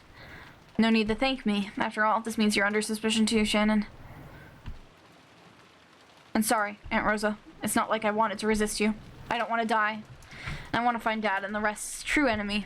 Sorry for saying something that wasn't cooperative. No, it's okay. I was also a little rash. Let's make up. As an aunt and a nephew, we have to stay on good terms. Right? Aunt Rosa shifted the gun to one hand and held out her other. Mary shouted, and for the time being we shook hands. Aunt Rosa's gaze was sharp. In order to deny the witch, she would sacrifice anyone. That's what her eyes told me. And me. I denied the witch, but I wasn't prepared to lose anything. I was probably the one who seemed to be fighting the most, and yet I was the one that most detached from reality. Oof. It's so good. It's so fucking good. Oh, it's peak. Can we please find Cannon's body now? I'm sure things will start sorting themselves out soon. With Jessica's death, it became certain that the culprit was hiding somewhere nearby, and they'd come for our lives if they had a chance. According to Genji, when tomorrow morning comes, the boat should arrive. The boat had a radio. We'd probably be able to contact the police directly with that. All of us gathered in the parlor and decided to wait quietly until tomorrow. I proposed that we should research throughout the mansion for clues about the culprit, but Aunt Rosa rejected that, saying that if we managed to corner the culprit or maybe provoke them, it might lead to a third murder. That was probably the right thing to do. If a bunch of amateurs like us investigated, there's no way we'd find anything. It'd be wisest to focus on protecting ourselves without doing anything unnecessary and leave it to the police starting tomorrow. We'd been tense at the beginning, but other than Rosa, most of us hadn't spent all morning watching TV and getting bored, so our sense of danger had faded considerably. When we thought about it, yeah, 6 adults certainly had been killed together in the first murder. But that made it seem like some backhanded method, like poison had been used. And for the second murder, we figured those 2 became sacrifices because they'd unfortunately isolated from the rest of us. From this, it was possible to imagine that the culprit was in a large number of adults, and they wouldn't be capable of killing this large group gathered in a parlor all at once. Right now, in this parlor, there's George, Aniki, and me, Maria, Aunt Rosa, Genji, Goda, Shannon, Kumasawa, and Dr. Nanjo, for a total of 9. Furthermore, Aunt Rosa was even armed. Surely with this many people staying in this room, they wouldn't be able to touch us easily. That feeling of security, along with passage of time, allowed us to recover from the shock of that morning bit by bit. By the way, lunchtime had just ended for us. However, it seemed to be been a canned food lunch, a far cry from the dinner last night that Goda skillfully made. Aunt Rosa also suspected that a poison might have been used in the first murder, so we probably couldn't deny the possibility that the culprit had snuck into the kitchen during all of that confusion in the morning and mixed poison with the ingredients there. Aunt Rosa gave orders to all of us saying that until the police came, we mustn't put anything into our mouth except safe things like canned food. As a cook, Goda must have felt very let down. Apparently eager to display his skill anyway, he said he at least wanted to grab some plates and array the canned food on them. At first, Aunt Rosa had been reluctant, examining each of the plates that were brought, but she hadn't been able to find anything to complain about, and Goda's chef's pick canned food lunch combo was born. Goda had said something about the taste being savored not just with the tongue, but as the eyes as well. I see, it's the same canned food we ate for breakfast, but it feels like something completely different. Butler, look. This is the wolves and sheep puzzle. As I was sitting lazily on the sofa with no desire to watch TV, Maria came over, pulled a picture book out of her handbag and held it to me. What's that book? Wolves and sheep puzzle. Let's see. Wolves and sheep puzzle. It was a phrase that Aunt Rosa had said this morning when we got on a call to Jessica. At the time, I didn't know what it meant, and right around after that was the uproar when Jessica's corpse was found, so I'd forgotten about it completely. Oh my goodness. The book that Maria held out to me looked like a foreign picture book or something that had been translated. When I opened it, I realized it was a book stuffed with riddles. So you have a few wolves and a few sheep, okay? The puzzle is how you take them to the other side using one boat. I've heard of games with rules like that. So this is a version with wolves and sheep. It's a very simple puzzle passed on from long ago. Let's try posing a question. On the right bank, there are 2 wolves and 2 sheep. There's a boat that as many as 2 animals can ride on, and using it, you have to move all 4 of them to the opposite length bank. That's the puzzle. There are 2 rules. The first is regarding the boat. Even a single wolf or a single sheep can paddle it, but it can only hold 2 animals. The second rule is regarding the wolves. When they're greater in number than the sheep in any location, they attack the sheep, and it's game over. For example, at the start of the game, let's say the 2 sheep get in the boat and go to the other side. Then one sheep gets off and the other goes back to the first bank. When it does, there are 2 wolves in the first bank, and a single sheep returns there. When that happens, the number of wolves is greater, so the sheep is attacked and it's game over. On either bank or even the boat, there must never be more wolves than sheep, and you've got to shuttle them all across under these conditions. By the way, the right answer is to move both wolves to the opposite bank on the first turn. Then 1 wolf comes back. On the second turn, you move 2 sheep to the opposite bank. Then 1 wolf comes back. Then on the third turn, you put that last wolf that was on the right bank on the boat and cross the opposite bank, and congratulations, transport successful. Partway, there may be a same number of wolves and sheep on the boat on either side, but that isn't a problem. You only lose when the number of wolves is greater. Oh, it's like I think this is a Professor Layton puzzle. I believe there's a puzzle based off of this in one of the Layton games.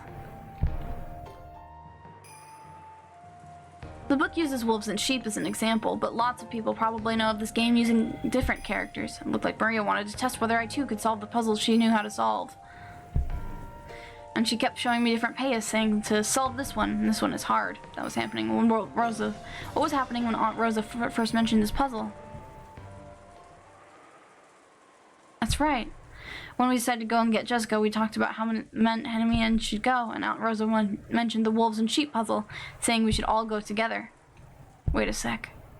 That could only mean one thing. Aunt Rosa was saying that there was a wolf among us. So she was thinking that we'd be safe if the number of wolves and sheep was in balance, but that the wolves would bare their fangs if the situation changed? At the time we found our parents' corpses, Aunt Rosa already suspected that the servants might be wolves. She sniffed out the possibility that while she still didn't know whether it was all of them or some of them, there were wolves hiding among them. That's no surprise. That murder scene was very elaborate. It's easy to imagine there are multiple culprits.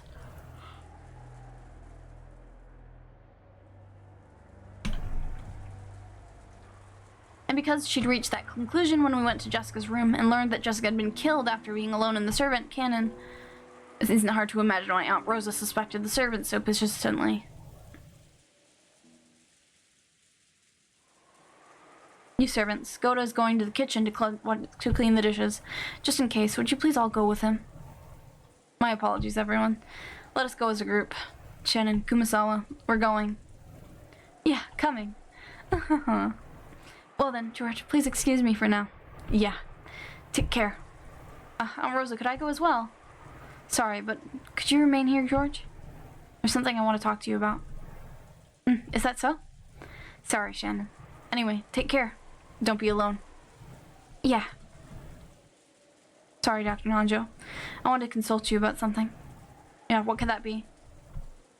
The servants put the dishes and empty cans on the servant cart and started to head out into the corridor. Behind them, Aunt Rosa was talking to Dr. Nanjo about something in a small voice. Understood. I will go. Yeah, I'm counting on you. Dr. Nanjo closed the book he was reading, rose from the sofa, and followed after the servants. Aunt Rosa stuck her head into the hallway, and after seeing they were completely out of sight, she closed the door and spoke. Listen up, everyone. With that, everyone here is an Ishiramiya. Yeah, that's true. So you're saying you've chased out all the wolves, Aunt Rosa? With that one sentence, Aunt Rosa's gaze grew sharp. Apparently she picked up on the sarcasm. She laughed lightly. Your mind sure works fast. I like clever kids. It means there's less to explain. Battler's smart? Can you solve this? Page 64 is hard. Maria, go watch TV for a bit. Mama wants to talk with Battler and George. Aunt Rosa, I heard about the puzzle from Battler. I don't think it's wrong to be on our guards, but I think there's such a thing as being too suspicious. Whether the real culprit is Beatrice or not, there is a reason for us to suspect the servants are in on it. The first murder, where Nissan and the others were killed, they were treated very brutally, right? Did that look like something that could have been done alone? Maybe the mystery guest Beatrice worked all night and did it all. What about the master key and the door to Jessica's room? Isn't that proof that one of the servants was involved? Only the master key could have locked the door to Jessica's room, so we can only suppose that one of the servants did it. No, wait. Spin the chessboard around. That's strange, Aunt Rosa. After killing Jessica, why would the culprit go through all the trouble of locking the door? The fact that it was locked made it inevitable that the owners of the keys would be suspected. There was no reason for them to go through all the trouble of locking the door. That's right. It's just as Battler says. There's no need for them to go through all the trouble of making themselves look suspicious. Yeah, that's an interesting thought. Of course, I also thought that. If that's the case, then the person who locked it wanted to cast a suspicion on the servants and locked it without a master key, but that's impossible, right? That's right. If there existed some trick that could lock that door without a master key, it could make for a great disguise for casting down on the servants. If the culprit's goal was to isolate ourselves from the group so they could attack us one by one, the trick would also be effective at giving rise to paranoia. But there's no way to lock that door without using a master key. I can be so sure there's no way to lock that door without a master key. Isn't that a devil's proof, like Rudolph was talking about earlier? Maybe it was locked by some method we can't think of. Even if we can't think of a way, we can't deny the possibility of some unknown trick being used. True too, I guess. So is that it? No smoke without fire again. I don't know the practical details of the trick, but I have a general idea. My apologies, but if we make the assumption that Cannon is the culprit, it can be explained extremely easily, even as to why there was no corpse. Huh? But Cannon didn't even have a master key, right? Putting aside the other servants, at least Cannon couldn't have been able to lock the door. I see. So that's why you told us to search in the closet and everywhere else right after we entered Jessica's room. Aunt Rosa, your wine works faster than I would have guessed how you normally act. Brain speed of a little sister is always the big sister's -1. Right now, there's no one I need to worry about offending, which is certainly a relief. George realized she was referring to Aunt Ava. Seemed a little uncertain about how he should take that sarcasm. Sorry. Could you explain it so even I can understand? Cannon's master key was in Jessica's pocket, closed up inside a closed room. After the door was locked, it should have been impossible to put it in her pocket from the outside the room, no matter what trick he used. That's not it, Oniki. If it was done the way Aunt Rosa's thinking of, this trick could only be used by Cannon. Plus, the door could be locked without using a key, while the master key was still in Jessica's pocket. And it would also result in his corpse disappearing. How? How could he lock the door without a key? It's simple. George, when you return home, you lock the door, right? You twist the knob and you're done. Huh? Could it be? No, but Cannon was nowhere to be found. Looks like you've got it, Aniki. That's what Aunt Rosa was searching the room for. She was searching for Cannon, who had locked the door from the inside and stuck a key in Jessica's pocket. Before hiding somewhere, waiting for all of us to walk right past him.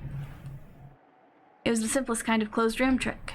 It meant him hiding inside the closed room after the murder was committed, and then all he had to do was get out after those who discovered the body left, and closed murder would work perfectly. When we searched that room, we didn't find anything, but for all we know, that Moon might have had a hidden passage that only servants know about. We don't know where such a thing would have been hidden.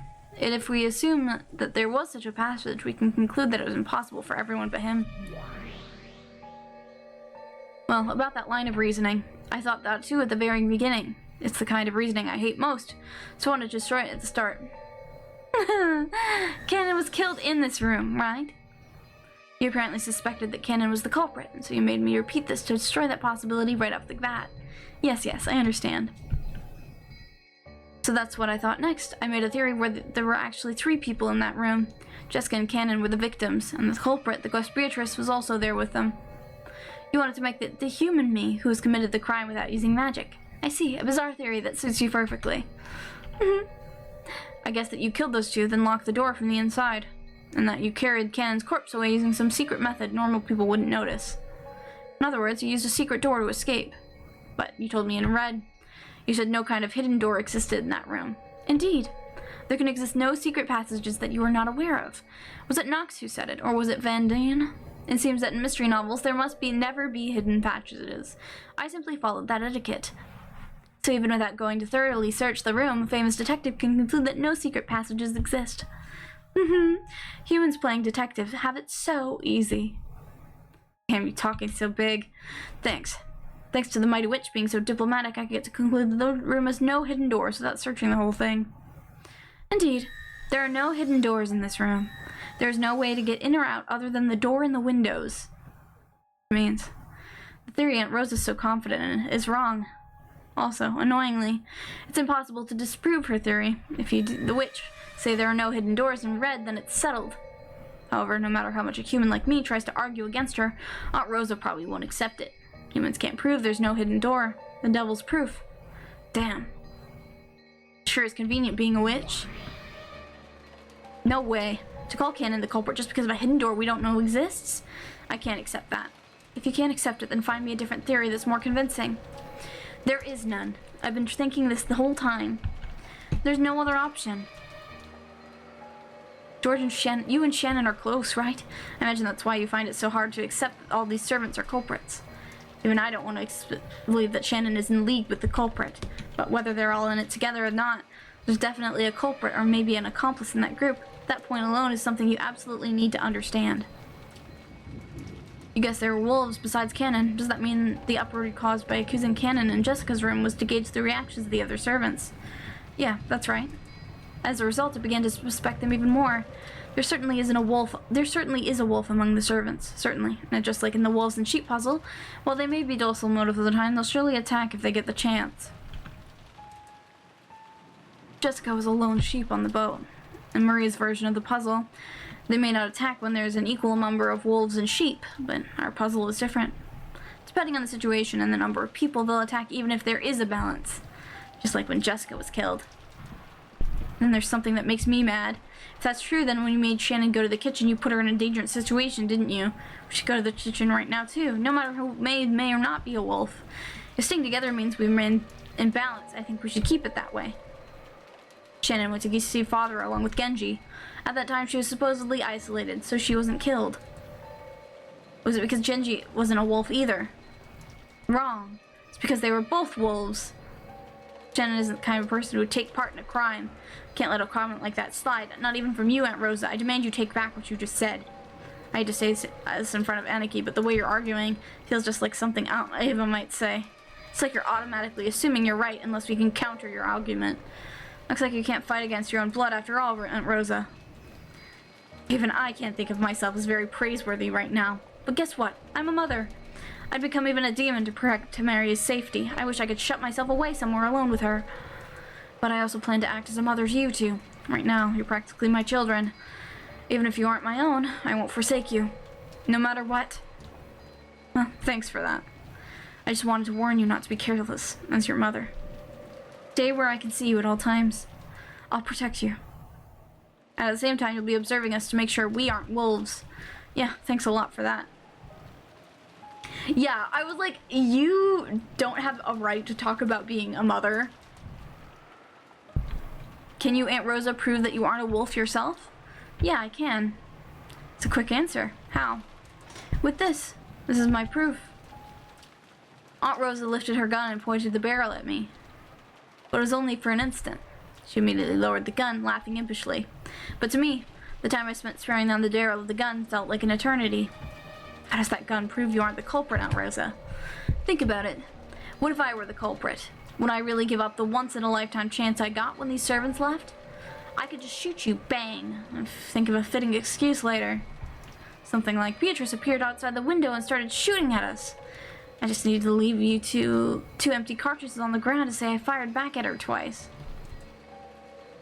Well, that's a crazy violent way to argue it, but it does make sense.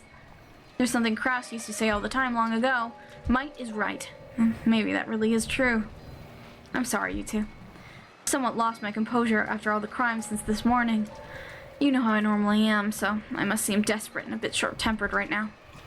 But please understand, I want to protect you from the malicious culprit. I will become a demon to do that. That's all there is to it. I'm sorry for saying something that's angered you. Battler, George, let's make up.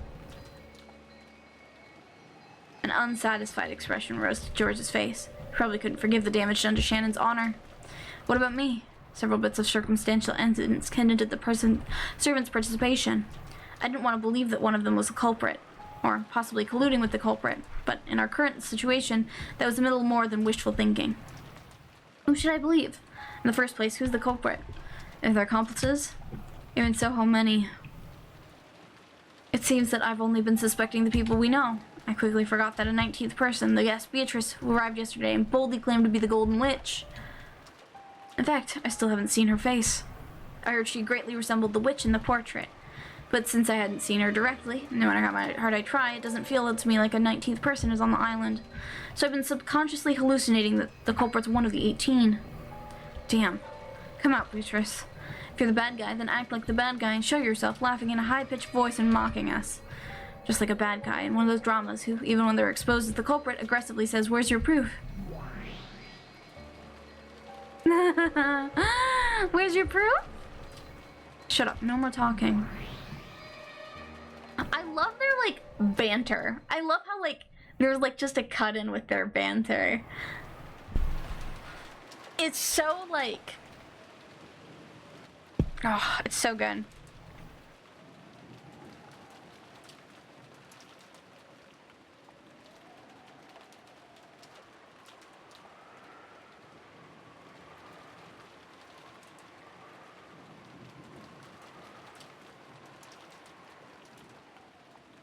There are 5 humans in the kitchen, but it's very quiet, filled only with the sound of the rain. It was only accented by the sound of Shannon and Kumasawa washing the dishes. Goto was using the leftovers from breakfast and lunch as ingredients for a soup. Rosa suspected poison might have been added to the food, so they decided to eat canned food, but that hadn't been too satisfying. But Goto thought she was being too cautious, so he was spontaneously creating a soup to be served only to those who wanted some. Shannon and Kumasawa were washing the dishes that the food had been arranged on. On the inside, they thought that maybe Goto should wash them, since he'd been the one who wanted the food arranged on place in the first place, but they left their complaints unsaid for the time being.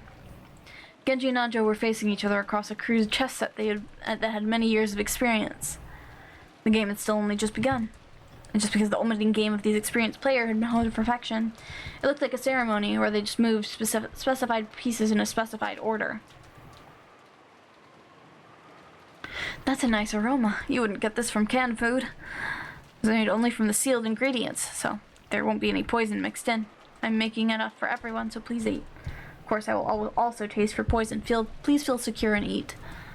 It really is a nice aroma. Goto, the food you cook is really delicious. Being able to create delicious food when you buy delicious ingredients is hardly special. My master taught me that a true cook needs to perfect their ability to make delicious food from whatever is on hand. That was a good master. Thanks to him, it looks like we'll get to enjoy some truly delicious soup. Although it is a shame it was made from the ingredients intended for all the family members to eat. Sure, Rosa is tired after everything that happened this morning. It's only natural. But thanks to that, we get to drink some soup made from delicious ingredients. Ho ho ho. Rosa had fervently warned everyone that they didn't understand the danger they were in, so they must assume that poison was mixed in with the food. The mood at the time had led them to agree. But the hunger wasn't something that couldn't be swayed by an momentary emotion like that. Ironically, we've ended up with a soup that we normally wouldn't be able to savor. Possible I'd like to savor it to everyone in the parlor, but seeing it would violate Rosa-sama's instructions, so you'd best give up on the idea. It's only enough that those who want to eat it do so. Skillfully taking a breather when no one's looking is also an important skill for a servant, isn't it? Kumasawa shackled. Shin and Goda laughed too. It seemed that in this space where only their fellow servants were gathered, they could relax quite a bit. Shannon didn't like Goza's occasional dishonesty, but she knew that there was also no falsehood in his childish smile when he cooked, nor in his desire for people to enjoy his food. So even though it was a little aggravating to be made to wash the dishes, she couldn't really hate him. However, they wouldn't have dreamed that Rosa was calling the wolves in the parlor at the same moment they were spending their time peacefully like this. At that time, several of the servants heard a sound like something being dragged, and then a thump. It seemed like a sound made by a servant outside the back door when they were carrying a mountain of trash bags on a rainy day, or maybe when a servant was returning from work wearing a raincoat. So at first, that sound didn't seem like anything out of the ordinary to any of them, but they soon realized. Right now, everyone was either in the kitchen or the parlor, so who could possibly be at the back door? All the servants looked at each other. They checked to make sure that each one of them knew what that sound meant. Who could it be? The servants knew the mansion's layout well, so they knew how incomprehensible it would be for someone in the parlor to go actually outside in this typhoon, go all the way around and come to the back door. Was that Kinzo? They couldn't imagine that Kinzo, who never left his study, would dash out into the middle of the typhoon and come to the back of the house where only low-class people ever entered and exited. That wasn't our imagination, was it? Oh. Shannon and Kumasawa drew close together, fearfully looking at the back door. Who is it? As Goda fearfully approached the back door, he called out. His eyes flashed towards the butcher knife that sat in the nearby sink. He didn't pick it up yet, because there was still a possibility that this was a member of the family. However, that possibility was impossible. There was no response from across the door to Goda's initial question. However, maybe his voice had been so quiet that it hadn't reached through all through the wind and the rain outside. Genji-san. Yes. Stand back, Dr. Nanjo. Women. Who in the world could it be? Genji took a knife with a classical design from a stationary box placed near the chest set. It was something to be used instead of a paper knife to open envelopes and statements of delivery and bills. But it was still a knife, so the blade on it could injure someone. Genji hid in his sleep with a well-practiced motion. Then he approached the back door himself, giving Goda a silent nod. Goda cautiously approached the back door and slowly started to open it.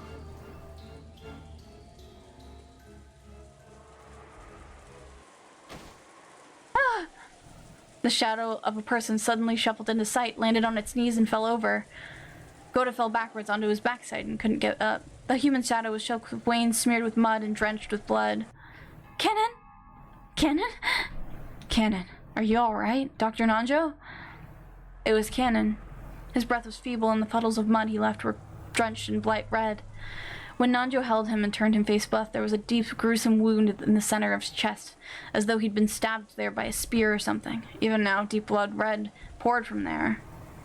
But he already died. This is horrible. What shall we do? Get a first aid kit? Cannon, place your hand against the wound. Please push firmly. Let's carry him to the bed in the servant room. Everyone, please lend a hand. Come now, Cannon. Please hang in there a little longer. Hang in there. It'll be okay. So don't take your hand from the wound. Yeah, I assumed he was already dead, but I guess not. I guess he like held out until now. Unless he was replaced. It could be a fake. Well, no, there's no way to prove that without magic. And everyone is accounted for. Except for Beatrice herself. And Beatrice herself wouldn't die, because she's the Golden Witch. Kumasawa, inform Rosa that we found Cannon. Wait, not Rosa. Please wait. Cannon said not Rosa. What do you mean, Cannon? This is no time for that. Let us quickly carry him to the servant room. Kumasawa, do not tell Rosa-sama. We'll do it after we hear the situation from Canon. Yes. He told them not to tell Rosa right after appearing in this state. It could only mean something very disquieting. An eerie anxiety rose to their faces. Come now, everyone. Let's hurry and carry him. Quickly, quickly.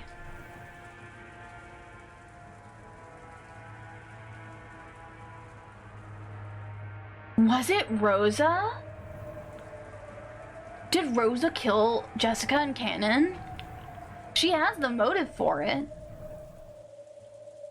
And her talking and being so like that is such a, like, classic tactic for, like, getting people. Because if she wants the inheritance, she has to get rid of Krause's entire family. Because Jessica's the next in line to be the family head if anyone dies. Because if Jessica's father dies, then it goes to her. And Rosa's younger. Do you think that she would have opened the door to Rosa?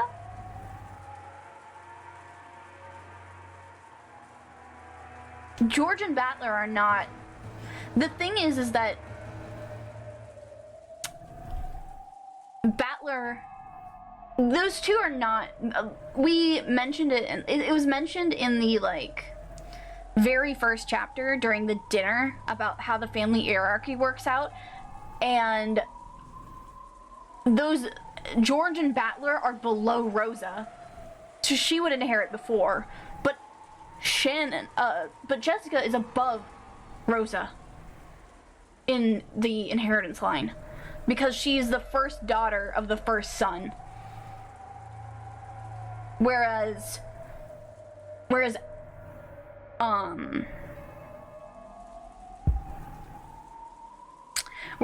George and Battler are the first sons of Ava and Rudolph, respectively. Because it would make sense if it was Rosa who did this.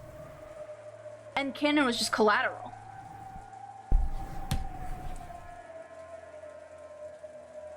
It's interesting. It's interesting to think about in, like, it's interesting in a, oh, I should blame people. Like, obviously Battler's a fucking incompetent idiot, but, like, and he's, like, thinking about things in ways that he's, like, overcomplicating it.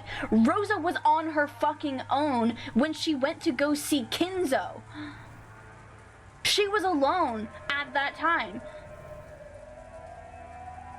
She went by herself to go meet Kinzo. She could have killed Jessica on the way back. She could have killed them then. And didn't account for how sturdy Canon is. Running around with a chest wound. Canon's wound was unbelievably deep, and judging by Nanju's pale face, it was a miracle that he was still conscious.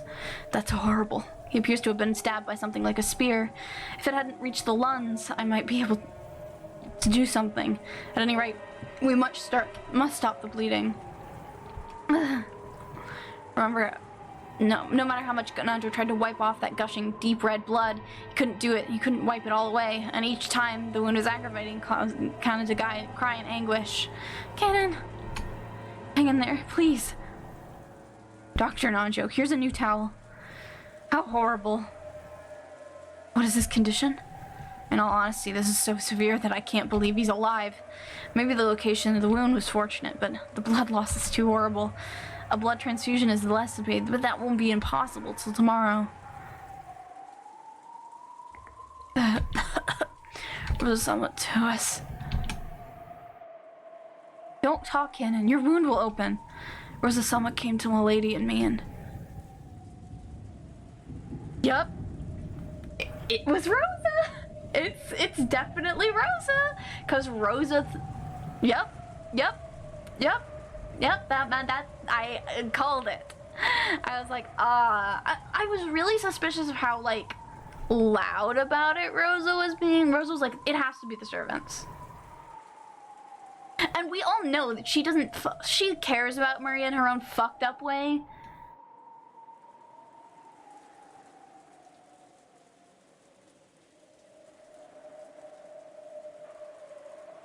What did you say?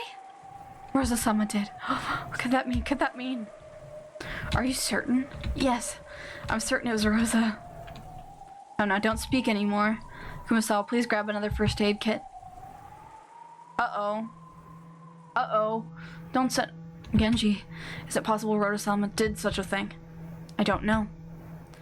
Disregarding Nanjo and Kumasawa, who were struggling hard and stained with blood as they tried to stop the bleeding, Genji and Goda faced each other. Because of what Kanon had said is the truth, Rosa was the culprit who killed Jessica. Curse you, Rosa. How could you do that to Milady? I'll kill you. I will kill you. Kanon screamed even more hatefully. His hateful voice made it seem like he was seeing Jessica being harmed right before his eyes. Certainly Rosa may have had a reason to kill Milady. If everyone in the Ushirimiya family were destroyed, the inheritance would all go to Rosa. So Battler and George are in danger. Not only is Rosa holding the gun, but right now they are the only ones in the lounge. Genji, isn't this situation quite perilous? Yeah, she's the one with the gun right now. Shannon suddenly ran out into the corridor. Her expression was complex and tragic, as though she didn't know what to believe. Girls, stop running away. Kumasawa's gone too. We might get the set of 3 now. Oh no, we're gonna get the chest, aren't we? To where? The inside of the mansion had been scrupulously cleaned, so it probably wouldn't be easy to find. She might find it if she searched the rose garden, but they'd probably have all been lost in this wind and rain. That's right, the boiler room isn't cleaned very often. If she went there, she might be able to find it. Shannon ran down to find that in the underground boiler room. What is she trying to find? Did some medicine take effect at the brink of death? Or was Kanon finally beyond feeling pain? For the time being, at least Kanon's painful gasping had subsided. Nanjo apparently didn't view this as a very good sign, and didn't let his eyes off of Kanon for a second. The weapon? I would assume so. I assume some kind of weapon. Kumasawa thoroughly grasped Kanon's hand and kept encouraging him so the willpower keeping him alive wouldn't fade away. Genji and Goto seemed uncertain how to respond to the truth that Kanon risked his life to deliver. Rosa's gun is surely 4 or 5 shots loaded.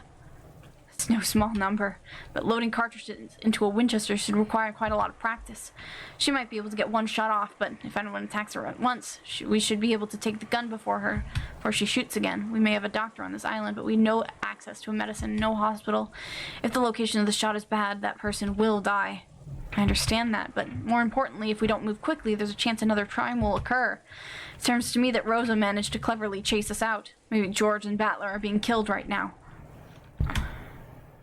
Our foe is so dangerous, I thought wouldn't it be better if we didn't provoke them too much? Tomorrow is still a long way off. We can't even imagine what strategy she might use. Genji should take action first. We can at least steal the gun under some pretext and it might work out. There are 4 or 5 cartridges, are there not? That means there aren't enough to kill all of us. As long as we don't carelessly provoke her, surely even Rosa wouldn't be that rash. No, she said it. She said she'll massacre all of us. Kanon, who they thought was sleeping quietly, suddenly started talking brightly, almost as though he'd been awake this whole time, and suddenly opened his mouth. Excuse me? Kanon looked firm and steady and relieved Nanjo a bit, but considering the depth of that wound, he couldn't wipe away a certain creepy feeling. He knew because he was a doctor. After losing so much blood, Kanon might have easily lost consciousness, and yet somehow he was still intensely aware of his surroundings. Was it youth, or was it tenacity? Sometimes the power of a human life surpassed common knowledge. While stopping the bleeding, Nanjo had groped around inside the bleeding hole with the tweezers, making sure no foreign objects were inside the affected area, and the great depth of the wound had shocked him. It certainly reached as far as his lungs, and yet, no, but the fact that he's still alive is wonderful. But Kanon had spoken clearly. He'd hatefully stated that the one named Rosa made the wound, cursing and raging over and over. Oh. That's not canon. It's not canon. That's not canon. That's fucking not canon. That's not canon! She wants to kill everyone by everyone, any means necessary before the typhoon passes so she can have the Master's wealth all to herself. She told me that clearly. Damn, what a person. Genji, what should we do? Are there any weapons we can... I find it hard to believe. To think that Rosa would say something like that. Genji, it isn't a question of whether you believe it or not. She told me. I heard it. Why won't you believe me? Don't get up. You'll harm your wound. Kanon sat up on the bed, speaking to Genji, who didn't seem to be willing to believe Kanon's story. She'll definitely kill all of us. She must have killed everyone in the parlor by now. If we don't kill her first, she'll definitely be killed first. Just like how I was killed first, everyone too will be killed first. Kill or be killed. Kill or be killed, or kill or be killed. Kanon, does that really not hurt? Oh, this is nothing. What do you mean it's nothing? Isn't really a big deal. It doesn't even hurt anymore. It really is nothing. As Ken said that, he began to untie the badge and had been painstakingly ramped. The gruesome hole in his chest was immediately exposed. Kenan, you mustn't do that. Lie down quickly. I said it's fine. Hey, see? This is nothing, right? Chopped out the gaping wound, which was still slowly spitting out foamy blood. Everyone averted their eyes reflexively. Look, if I told you it wasn't a serious wound at all. Stop, you mustn't play with the wound. Come on, see. It isn't a deep wound at all. Look. Look. Holy shit! What the fuck? That's not... These... Listen, I know that it's one of the, like, demons, one of the greater demons probably controlling Kanon's corpse, but this is kind of messed up. This is really messed up. Like, gory. This is why I didn't want to do this during SummerSlam. Kanon held up 2 fingers, showed them to everyone, and slowly started to stick them into the gruesome wound right in the center of his chest, plunging slimy, squishy, wet. The fingers went in deep, all the way to their bases. Squish, gloop, bloop. Kanon, stop it. Those fingers were sinking all the way back into his chest, up to their bases, and then he slowly pulled them out in exactly the same way. His fingers pulled out were stained a sticky, solid, deep red color, and there was even a thread hanging. The thread fingers were covered up to their bases in deep red. What in the world? See? It's not a serious wound at all, see? At the moment, the door was slammed open and Shannon appeared. Even after she saw Kanon strained with fresh blood, her impregnable expression didn't falter. Hey, Nissan. Where'd you go? I'm on the verge of death here, so where'd you go? That's right. I went to the boiler room. There was something I had to find. More importantly, there's something I need to ask you.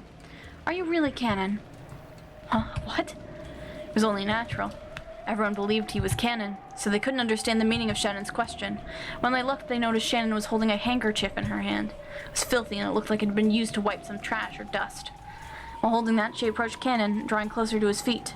What is that? The handkerchief with a spider's web wiped onto it. Why would you bring something like that? If you're Kanon, you should be fine. But if spiders are your natural enemy, I thought you might not like it. Are you kidding? Why would I hate spiders? Sorry, I'll try it. Shannon. When Shannon brought that handkerchief close to Kanon's thigh, something happened in an instant. It happened all at once. The human eye could have followed it. Kanon jumped like a wild goat, fleeing from the thing Shannon was holding. Then from his arms, some kind of afterglow flashed and purple and drew a curve through space. That arc, which drew 3 beautiful purple curves, traced across the throats of Nanjo and Kumasawa, who had been tending to them. In an instant, Nanjo and Kumasawa's throats opened like gaping mouths, and the blood really started spewing out. The 3rd purple curve should have traced across Shannon's thought, but Shannon wasn't there, because Genji, who had been behind her, had wrapped his own arm around Shannon's neck and pulled her back. This all happened in an instant. In the instant it took Goda to think fast in an attempt to understand the scene, the frozen moment. Blood was gushing from Nanjo and Kumasawa's torn open necks. Kanon jumped and kicked off the picture frame that had been hanging just behind a wall behind him, springing forward, just like a cat and aiming for Shannon's throat again. But Kanon's target once again disappeared in front of him, because Genji had pulled Shannon again. The 2 of them had fallen to the ground in a defensive crouch. Nice reflexes, you senile old furniture, Goda. Even Goda was no fool. Even if he couldn't fully understand what was going on, he at least realized if this cannon wasn't seized, his own life would also be in peril. He sprung at Cannon with his huge body, pushing him against the wall with all his weight and physical strength. Oh. Let go. Ass. Another purple curve was drawn from the tips of the fingers in Cannon's right hand. When he raised the hand like a sword, aiming for Gota's back, there was a loud thunk. Because Cannon's right hand had been pinned to the wall, he couldn't tear his palm away from the wall. Sticking out from it was the knife Genji had thrown. Under normal circumstances, it would have been surprising to see someone as old as Genji handle a knife so skillfully, but in this abnormal space, no one paid it much mind. Genji, take this. Indeed. Genji took the handkerchief with the spiderweb stuck to it from Shannon. As he approached Cannon, who was pinned to the wall by Gota's massive body and the knife. Stop it. Keep that away from me. Stop it. Stop!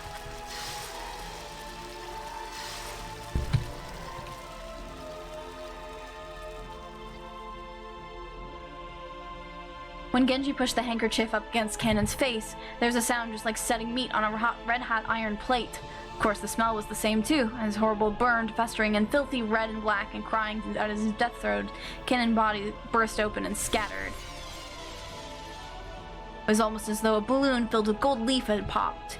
The entire servant room was completely buried under a storm of gold leaf. No, a cloud of gold butterflies. Those butterflies began to softly fade, as though into water, or rather, into the empty air itself. And afterwards, all that was left was the 3 survivors sitting on their butts, stained with blood. However, not everyone was merely stained with blood. Some of them were lying on the ground, spurting out blood themselves. Kumasawa, Dr. Nanjo. Slits so sharp they looked like they'd cut your finger if you touched them open wide. Large amounts of blood kept pouring out. What was that just now? Gota, have you been injured? I'm fine. But what did we just see? What happened? I know I pushed that thing against the wall with my own hand, but even I cannot understand what happened. Gota looked at his own hand. Bright red blood from his scuffle with Cannon definitely remained, and Cannon was nowhere to be seen because he had disappeared. He had transformed into gold butterflies and scattered. Gota kept screaming alone, without a clue what was going on. Shannon sobbed in front of Nanjo's and Kumasawa's remains, as Genji watched over her, silent like always.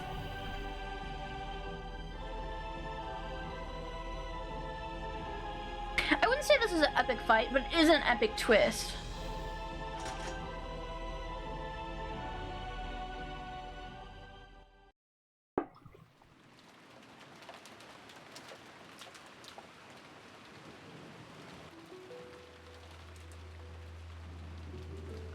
Okay, we'll keep going for another like 20. Well, when the lightsabers come out. Yeah, true. Dr. Nanjo-san and Kumasawa were... What on earth are you talking about? Shannon, thank goodness you're safe. If something had happened to you, George... George, be quiet for a second. A murder occurred before your very eyes, right? Did you see the culprit? Or not? That is, how should I explain? Genji, even we cannot adequately explain what happened in front of us. It certainly happened right before our eyes. It was right in front of my eyes. However, it was, what was it? Even I don't understand. What are you saying? You couldn't have met anyone except the witch Beatrice, whose location has been unknown since yesterday. Or Cannon, who's gone missing. Was it a man or a woman? You should be able to tell me at least that much, right? Aunt Rosa, calm down a bit. Anyone would be confused if 2 people were taken out right in front of them. Gota, Genji, there's still no need to rush. Tell us what happened, one thing at a time. As to that, how should I say it? Dr. Nanjo and Kumasawa had been killed. We understood that much. And it seemed that it occurred in front of these people's eyes. But even so, they spoke awkwardly. They admitted that they had definitely seen the crime with their own eyes, but when asked to explain what they had seen, their mouths went suddenly shut. I can understand why Rosa was so irritated and flaring up. Shannon, did you see it? When Dr. Nanjo was attacked? Yeah. Tell me, just what do you understand? What in the world happened? Someone came to the back door. That's right. Someone came up to the back door. Then, wondering who it was, I opened the door. Someone at the back door. Who was it? Let them finish. After that. And that person was stained with blood and had a large wound. We carried that person to the servant room, and Dr. Nanjo immediately began first aid. It was a very deep wound. Like I said, who are you talking about? I don't know. Certainly in the beginning I thought it was the case. No, I still think that. But what in the world was that? I don't know. in a manner that didn't match his large body. Koro held his head and had scratched at it. I didn't have a clue if he was confused because he couldn't remember or because he had seen something terrifying and couldn't accept it. And Shannon looked the same way. She let her guard down, which she'd seen a short while ago could quickly melt away like a daydream. And she wouldn't be able to remember anything. And that's what she looked like. Only Genji looked composed as usual, so the questions were naturally directed at him. However, even Genji took quite some time before he spoke, and he had to gather his thoughts. Genji, you saw it, right? Who came through the back door? At first, we believed that person was Kanon. You'll see. He was alive after all. My theory was correct. By at first, you mean your impression changed later, right? Yeah. I cannot explain with words what happened after that. He killed Dr. Nanjo and Kumasawa and then disappeared. At the time, he was definitely not Kanon. Yes, that's right. It's just as Genji says. You really couldn't explain it with words. Do you have the same opinion? Yes. I can only say the same thing. If we give their claims the benefit of the doubt, it means that Aunt Rosa's first conclusion was correct. Kanon had appeared near the back door to the kitchen with a serious injury. Then he'd been taken to the servant room and cared for. After that, something terrifying had happened. So there were those people so convinced that Kanon couldn't possibly have done such a thing, that they'd started to suspect whether it had been Kanon at all? In other words, that means Kanon did appear. No matter how confused they are, no matter how muddled their words are, that's what it means in the end. So does that mean, after all, Kanon used some trick to escape the room even though it was locked? No, that doesn't matter anymore. The real problem is that Dr. Nanjo and Kumasawa were killed. Aunt Rosa had claimed that Kanon was behind this from the very beginning. No matter how confused these people were, no matter how much they tried to deny it, they're halfway confirming she was right. But even so, for some reason it felt like their awkwardness couldn't be explained by confusion alone. What did they see? Like they said, did they really see something that couldn't be explained with words?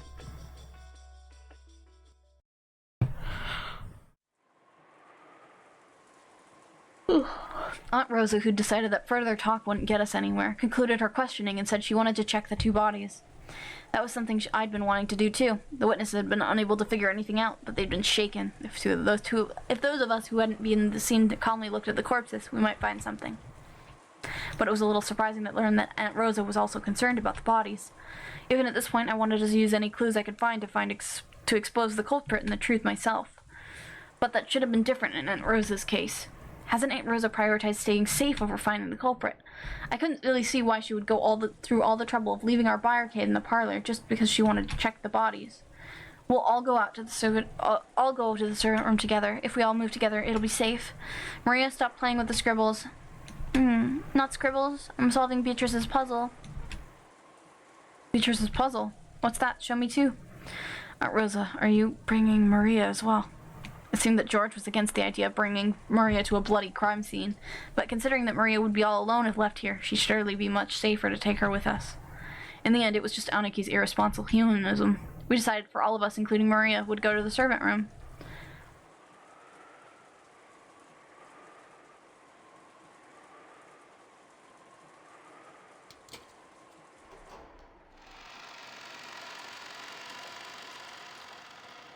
The bed in the servant room was stained with bright red blood. No, not just the bed. The whole room was covered in a gruesome paint from countless bloodstains. The dreadful scene alone was enough to give us an idea of the resulting sight they've been trying to describe. Hi, Aurora. Welcome in. Yeah, this is wild. I want to look too. Maria, wait here with me. George was standing by the entrance, covering Maria's eyes with his back to the room.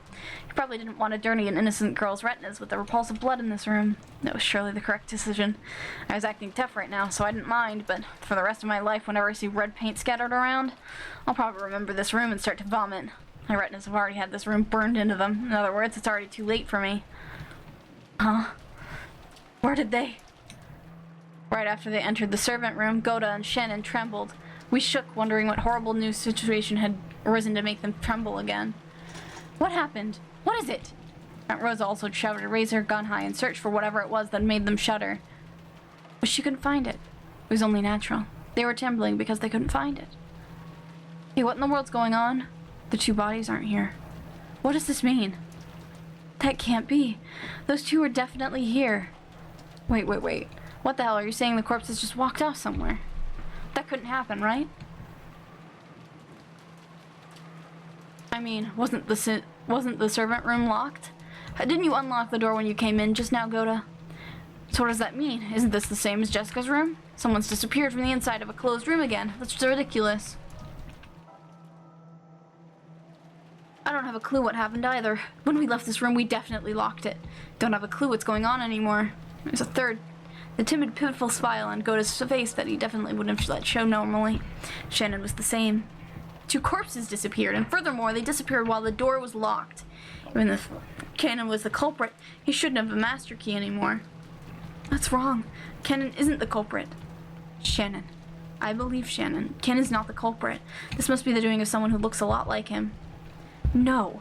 Shannon could have bought a master key. After all, his master key was found in the pocket of Jessica's corpse. And who took that key? That's right. It was Dr. Nanjo. That's right. Back then, it definitely was Dr. Nanjo who searched through Jessica's clothes and found the master key. If someone had the opportunity to search Dr. Nanjo's corpse, it would have been easy for them to take the master key back. Aunt Rosa searched under the bed in the locker. But now, I understood what that meant. If you assumed there are 2 culprits, this can easily be explained. The first was Cannon, maybe an imposter who looked like him.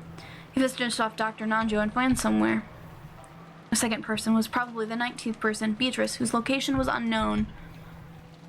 The person hid under the bed while in the servant room beforehand, and while Dr. Nanjo's body was enshrined here, he waited for Genji and the rest to leave. And later, they crawled out, took the master key back from Dr. Nanjo's pocket, and carried the 2 corpses away for some reason. If they then locked the door with the master key, you'd end up with this closed room. You constructed that one pretty fast, basing enough your reasoning from Jessica's room. With that method, you could create a closed room even without magic. Should I give you passing marks? However, interesting enough, there's one thing you mustn't forget. If the culprit took back the master keys you suggest, they must have known that Nanjo took the master key from Jessica's body. You don't have to tell me that. You're probably trying to say that it's information only the people in that place at that time could know. Huh. The third closed room was crushed so fast that you're stuck trying to make hurtful remarks like that. There's no art in repeating the same content over and over. I may have managed to bluff, but that move of the witch's hurts bad. I can tell I'm cracking under the thing I want to deny the most. The person trying to close in from me from 2 directions. On one hand, there's the frontal attack, where she tries to force me to believe that there's a witch using closed room tricks only a witch could do. And on the other hand, there's the rear attack, where she tries to lure me into wanting a witch to exist, by straightening my suspicions of those close to me. In the first closed room, the chapel, she used the frontal attack, but it didn't work. The second was closed room, and now in the third, she definitely changing the direction of her attack. However, the fact that she is changing the direction of her attack presumes that my resistance is having some effect. She must have given up on the frontal attack because she clearly can't win with it. I tried to settle my unease by thinking these things, but apparently the witch had seen through me long ago. I will not abandon my frontal attack. A rear attack only has meaning because it advances at the same time as the front. If I were to degenerate into it only using the ear attack, it would only result in a foolish plan where my means have become my goal. Really? Well then, I won't let you repeat someone was hiding in the servant room wearing that red you're so proud of. There's no need. The premise of your theory is about to be destroyed. Oh really? You refuse? So someone really is hiding. Rosa will destroy your premise right now. Come, let's listen in. Oh, okay. Please believe us, Rosa. The 2 corpses were definitely lying here. The bright blood on the floor is theirs. Aunt Rosa began to search through various objects in the room. Her back to Goda, and she cried out in supplication. Eventually, she found something, and for a while stopped moving. Rosa, we definitely aren't lying. The 2 corpses were definitely here. Be quiet. The person who hid the corpses has confessed they took them to another place. With this. Rosa showed them a single sheet of paper over her shoulder. What on earth is that? Could it be a letter in a sealed envelope, just like in the chapel? Yeah, that's right. It was set here out in the open. I'll read it. Members of the Yoshirimiya family and its household, have you reached the climax of the riddle of the god's epitaph? There's only one way you can stop me, by solving the epitaph's riddle. There are no other options left to you that will result in the suspension of my ceremony. I humbly ask that you take care not to misunderstand your current situation. Searching for me will prove useless. Attempting to escape will prove useless. Trying to deny me will prove useless. Beatrice the Golden. P.S. I borrowed those 2 corpses for my ceremony. They'll be returned to you in due time, so I crave your indulgence. Also, these keys belong to you, so I return them to you now. As Rosa read that out loud, the contents of the envelope lay exposed in the palm of her hand. There were 2 master keys.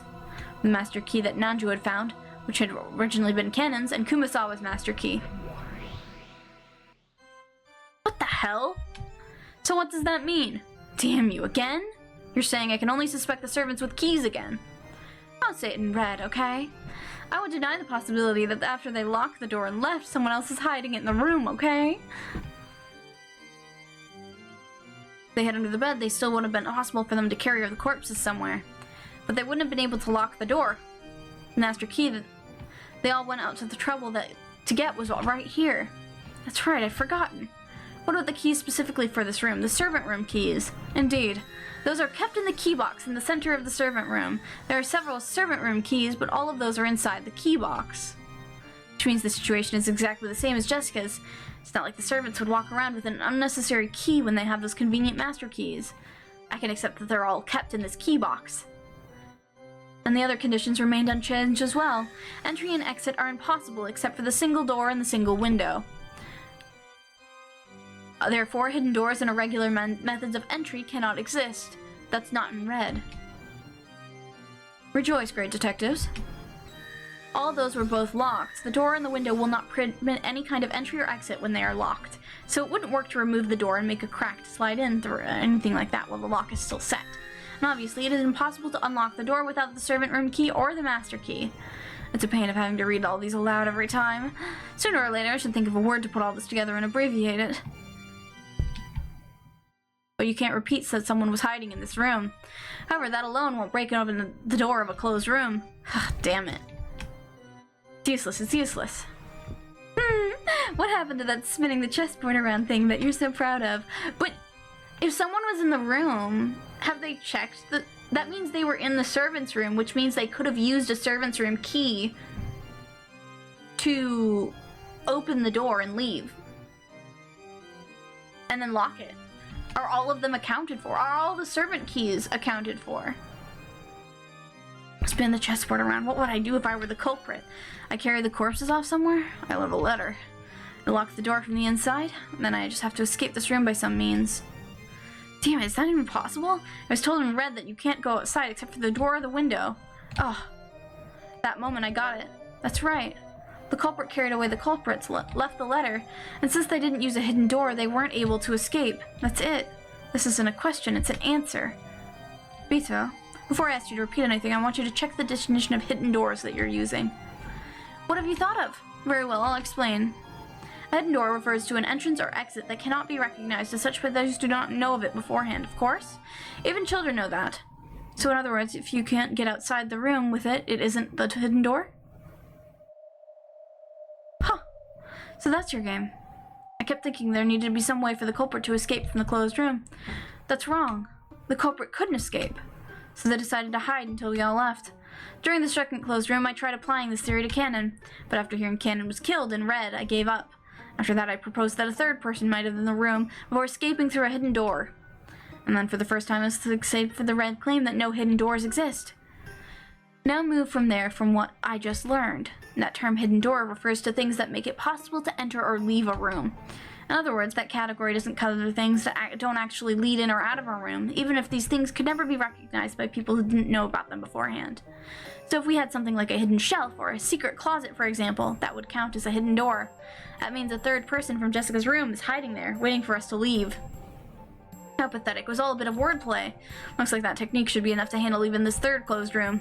If there's a hidden shelf under the bed or anything like that, it'd be enough.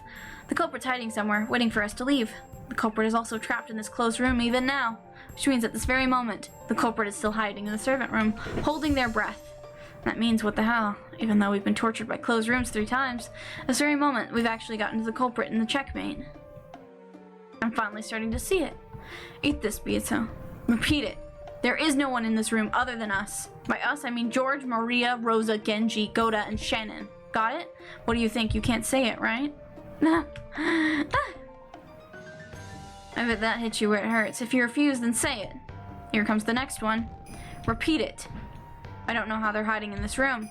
But if they are, this solves the second closed room, Jessica's room, at the same time. I've caught her by the tail. With this, I can explain everything. Wishes don't exist, and I don't have to suspect anyone. Alright, starting now, I'll spin it all around. Now I'll have her repeat that.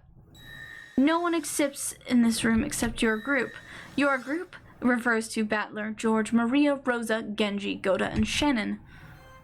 What? Let's go back to Jessica's room. When Jessica's corpse was discovered, only Battler, George, Maria, Goze, Genji, Goda, Shannon, Kubasawa, and Nanjo were in Jessica's room. Whoops, the corpse of Jessica is also included. Therefore, both in the case including Jessica's and the one including this room, there's no humans exist that you are not aware of. No one is hiding.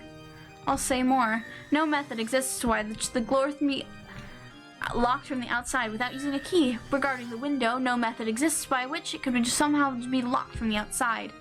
Let me also say this. You are incompetent. You are incompetent! Classic.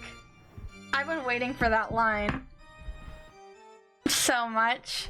Dumbass. So it's really a closed room, isn't it? Just when I'd finally managed to think of a way out. If you were hiding, that would fit everything. Just when I thought I'd broken through to your trick, damn it. It's useless. It's all useless. For a second I thought I'd had it. It was all useless. Damn it. I was so sure that I'd finally seen through her, that I'd known how she distracted me with her clever red wordplay and fooled me. Just when I thought I'd found a light in the darkness, it disappeared, just disappeared, swallowed up by a blood-red sea. Red, red, red, red. No one is hiding, and there's no hidden door and a way to get past the door or the window while they're locked. Have you proven it's all impossible? Has the devil's proof been fulfilled? With a frontal attack? Impossible. That's impossible. What's wrong, Ishirimiya Battler? Weren't you so confident in your ability to deny witches? Why are you so groveling and wringing up bitter tears in a place like that? Yes, what a truly splendid tactic. Truly splendid how you're trying to not make me fall over and drown in a sea of tears from my own laughter. That is what you're trying to do, right? You're trying to make me laugh and laugh and laugh myself to death, right, Ishirimiya Battler?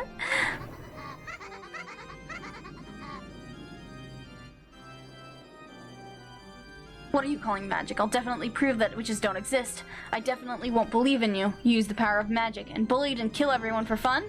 I definitely won't accept that. Hey, Battler. Sorry for bullying you so much. I'll spin the chessboard around from my side. I'll stand in your place and show you the best possible move you could make. Wanna hear? Don't screw with me. I don't want to hear. I don't want to hear it. Consider Jessica's room. You were off to a good start, you know that? All that about hiding and waiting for everyone else to leave, that truly was well spotted. But why did you only think of Cannon and me, the 19th person? I see, so the hide part of hiding and waiting got in the way, which prevented you from getting any further. You see what I'm getting at, don't you? It's Jessica. Jessica! If Jessica were the culprit, a farce like this could be easily constructed. She killed Cannon and carried him off somewhere, then she played dead and let us walk by. But that's ridiculous. Dr. Nanjo definitely confirmed she was dead. So is Dr. Nanjo an accomplice too? That's wrong. I also confirmed that Jessica was dead. Of course, I never examined the corpse before, but she was definitely dead. I think she was dead. No, that's probably surely definitely what I thought, but certainly wait. She was dead. She was dead. Jessica was in on it.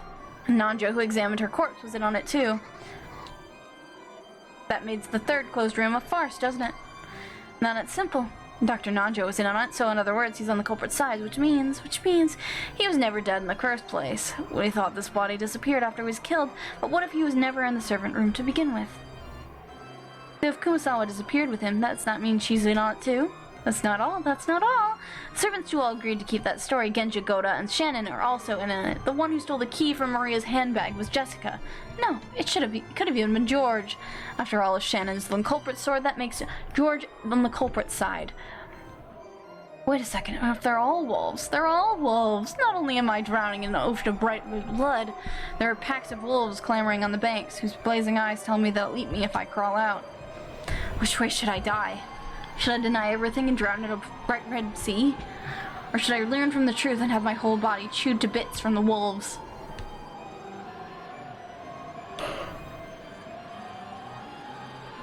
It's one hell or the other. I can't choose. Ugh. That's why I'm here. Come, Ishirimiya Battler, and kneel. Swear on your eternal loyalty and lick my shoes. If you accept me, all of the riddles will be resolved. With my power, any kind of closed room can be created or destroyed. Butler, don't you want to abandon yourself to the joy of surrendering to one with power? I'll make you my favorite furniture. I'll love you so much and make you my toy until you turn to ashes.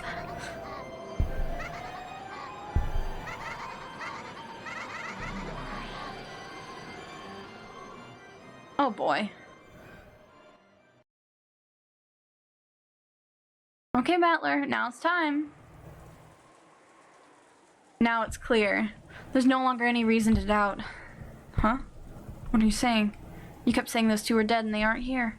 Now we have this letter from Beatrice where she's been kind enough to convince us that she carried the corpses off. It's as simple as that.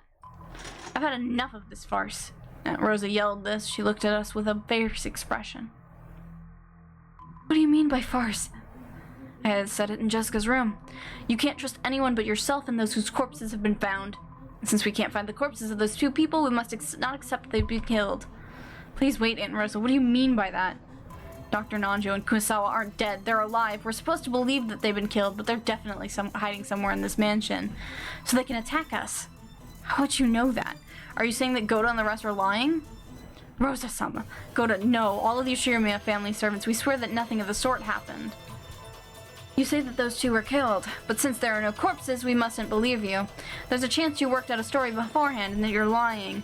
There's a good way to prove your innocence, isn't there? Find Dr. Nanjo's and Kumasawa's bodies. If you can find them, maybe I'll start listening to your story. But until you do, you cannot deny that you're all wolves.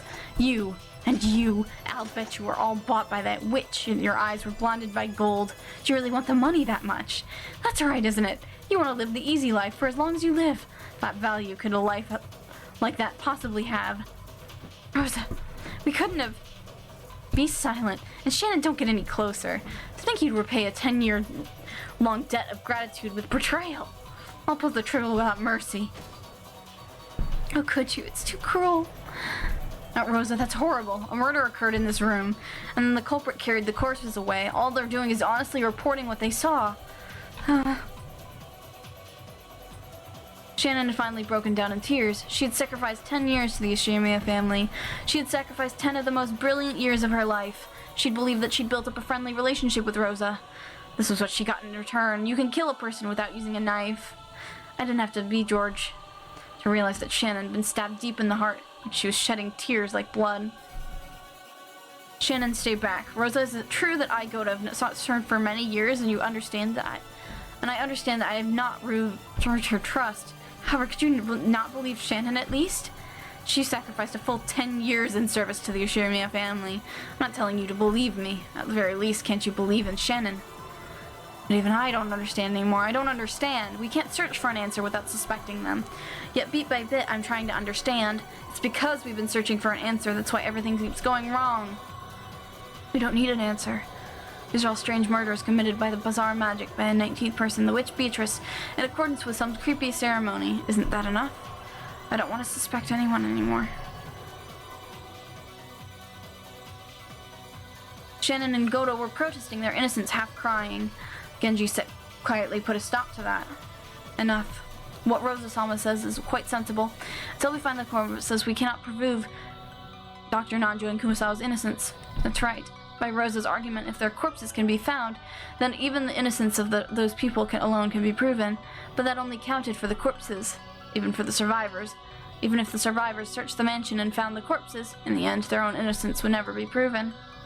They kidnapped Dr. Nanjo and Kumasawa, killed them in another place, and locked them in a closed room with their own master keys. Unless the closed room could be broken by a method other than that one, it would be impossible to prove their innocence. But that couldn't be done. When they have one prince to prove their innocence, it can only happen if they meet with the culprit, become corpses, and are reunited with Aunt Rosa. Isn't that strange? They're innocent if they die, but guilty as long as they're alive, just like a witch trial. Alright, the enemy's a witch, so everything's cool, is that it? Phew. Battler, now's the time. Rosa, we're furniture in service to the Ushirimiya family. Whether you trust it or not is no business of ours.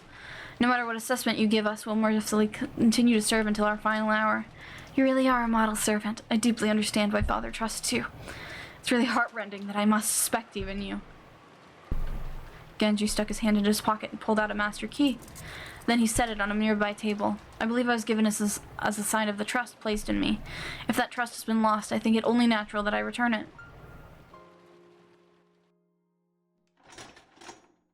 That's a good decision. Those master keys are the main reason you've been suspected several times today. It may seem elementary that letting those go might clear away the suspicion, but I don't think it's a bad thing. You two. Genji looked at Koro and Shannon. The two of them nodded and set their own master keys on the table. Aunt Rosa laid the 2 master keys that had come out on the envelope on top.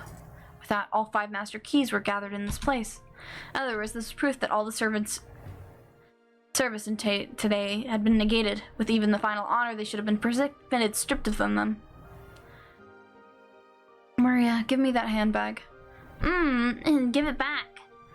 Rosa snatched Maria's handbag, tossed the master keys in there, and held one of them up for all to see. She was showing us that she now had all the master keys. Are you satisfied now, Aunt Rosa? Now you have all the master keys. Doesn't that satisfy you? Hi, Ghost! Hello! Hi!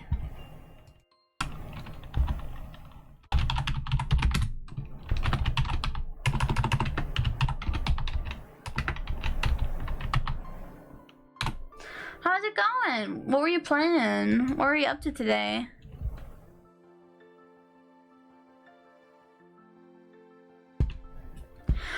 Ooh.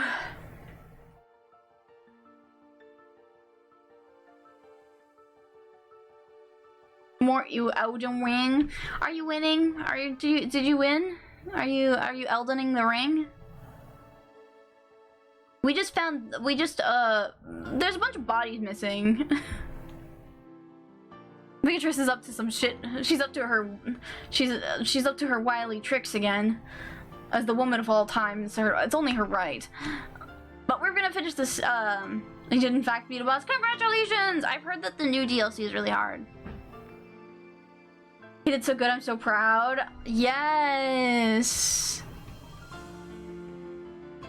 Listen, she just loves to cause a little bit of trouble. She loves to cause a little bit of chaos. And she loves to humiliate Battler. That's her main goal. Yeah, I'm satisfied. Even I can trust anyone else, so I can at least trust myself. But it's good to have you in, Raiders. I'm Sierra, my local ghost train conductor over on the Gehenna Express. We're reading Umineko. This is a visual novel that is really, really good. Really, really, really good. Really, really, really good. It is a murdery mystery. So if you don't want spoilers or if you want to read it yourself, I recommend that. If you want to read it yourself, maybe we aren't that far in. We are on chapter 2 currently, but so like spoilers shouldn't be a major issue. But if you want to read it from yourself and figure out the murder mystery yourself, feel free. I totally understand. Ghost, if you need to take care of yourself as well. Thank you for the raid again. Thank you. But let's get back to reading. I need to finish this scene so I can get ready for Dawn Trail. Even if I can't trust anyone else, I can at least trust myself. I've been able to get the gun and all the master keys for myself. Now I don't have to suspect anyone. You all are happy too, I take it. Now you don't have to be suspected anymore.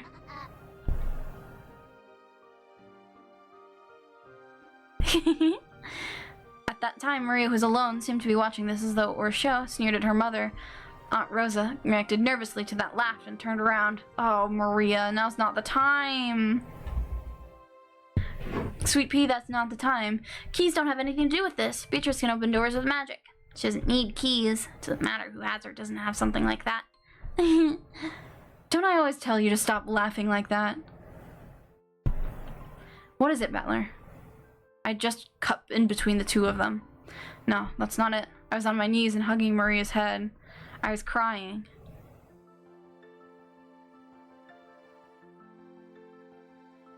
Random Umineko fan who's looking the tag on Twitch and I thought you were reading. Do you have a top 5 favorite so far? Like characters?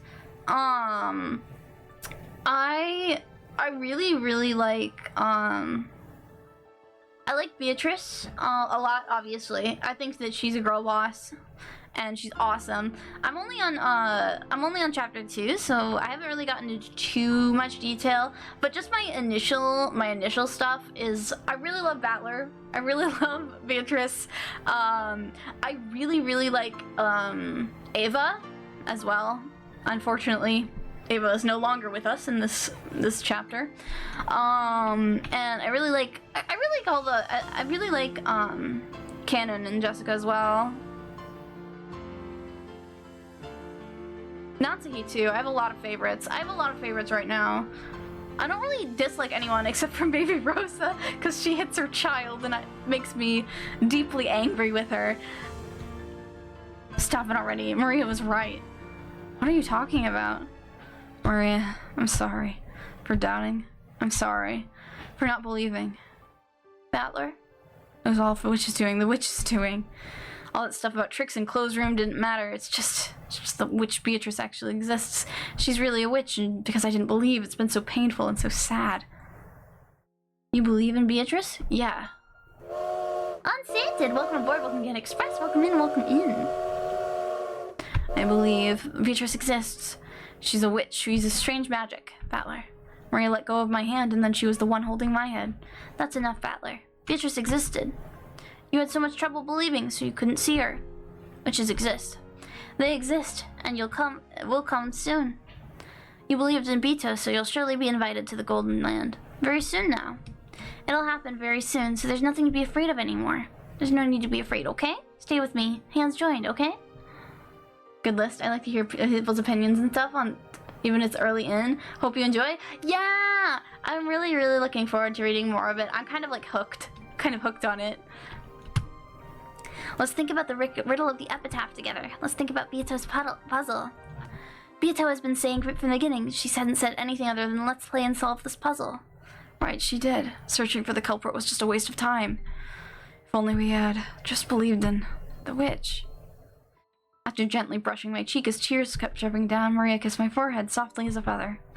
In just that instant, Maria's smile, which was once seemed creepy to me, looked like that of an angel.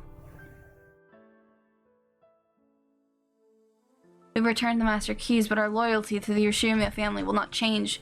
From now on, we'll not enter the parlor without permission. Rosa, please lock the parlor from the inside. You truly are an admirable person. When the typhoon passes, the cries of the seagulls return to this island again. I wonder if we'll be able to trust one another once more. If you were to grant us our trust once again, there could be no greater pleasure. I see. We'll definitely be able to understand each other. When the seagulls cry.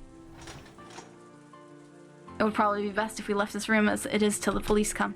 Rosa, if you would please lock it. We will return to the kitchen. If you would need anything, please command us at any time. Thank you. If you're a wolf, how shamelessly you speak. And if you are a sheep, then I'm sorry for throwing you into the cage of wolves. Furniture entrusts its fate to the family. I could regain your trust by giving up this life of mine. I would consider it a great honor. I hope you all manage to remain safe until the typhoon passes, if such a thing is possible. This is all a rhapsody of blowing winds and pouring rain performed by the typhoon. When the performance ends, the curtain closes, and we'll surely be able to grasp hands together again. When the seagulls cry. That's the title drop! The fucking title drop! Aunt Rosa nodded in response. Genji turned on his heels. He left the servant room. Goto's face was still streaked with tears, but maybe he'd managed to sort out his feelings as he listened to Genji's words. His face had been truly shameful, but it had returned to the face of the Goto we knew well. I'll also be waiting in the kitchen. If you need anything, please command me at any time. If you wish for more food, I, Goto, will have the very best prepared for you. Thank you. I can't wait for your breakfast tomorrow. And the boat will probably come by midday tomorrow. Thanks for everything up until now. Your cooking was my only pleasure on Wakanjima. Certainly. I, Goto, will prepare a supreme breakfast. Please look forward to tomorrow morning. Thank you. And Shannon, tomorrow morning let's make up and have some delicious coffee. George? I'm going with them. It's all right, George. Please return to the parlor. There's no more master keys, so if you're with Rose in the parlor, you won't be threatened by anyone. You're right. That's how things have sorted themselves out, isn't it? Objectively speaking, you'll say you'd be safest staying with me in the parlor. But I won't force you to stay with us. George, you may stay in any place you feel is safe. You're already an adult. It's up to you where and with whom you spend the time until tomorrow morning. Yeah, I'll decide with whom I'll spend this night. Aniki. Battler, stay with Aunt Rosa in the parlor. I'm sure you'll be safest there. Everywhere outside the parlor is dangerous in comparison. So I can't leave her in a place like that alone. It's not like I suspect Shannon and the other servants, or anyone at all. I don't want to suspect anyone. The inheritance? The gold? That's all nothing. There's no way people are killing each other over things like that.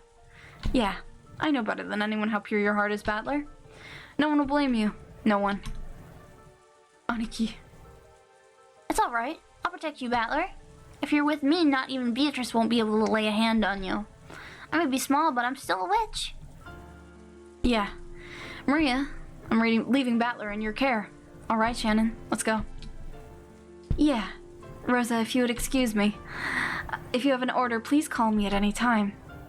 I'm sorry for saying something so cruel to you just now. I don't expect you to forgive me until tomorrow morning. But when tomorrow morning comes, let me apologize again. Yes. Thank you very much. George and Shannon left the room together. Now only Maria, Aunt Rosa, and I were left in this disgusting blood-stained room. Until Genji disappeared, only until Goda disappeared, until George and Shannon disappeared, we stood there, shocked. After their presence and their footsteps completely disappeared, Aunt Rosa giggled as though she remembered something pleasant.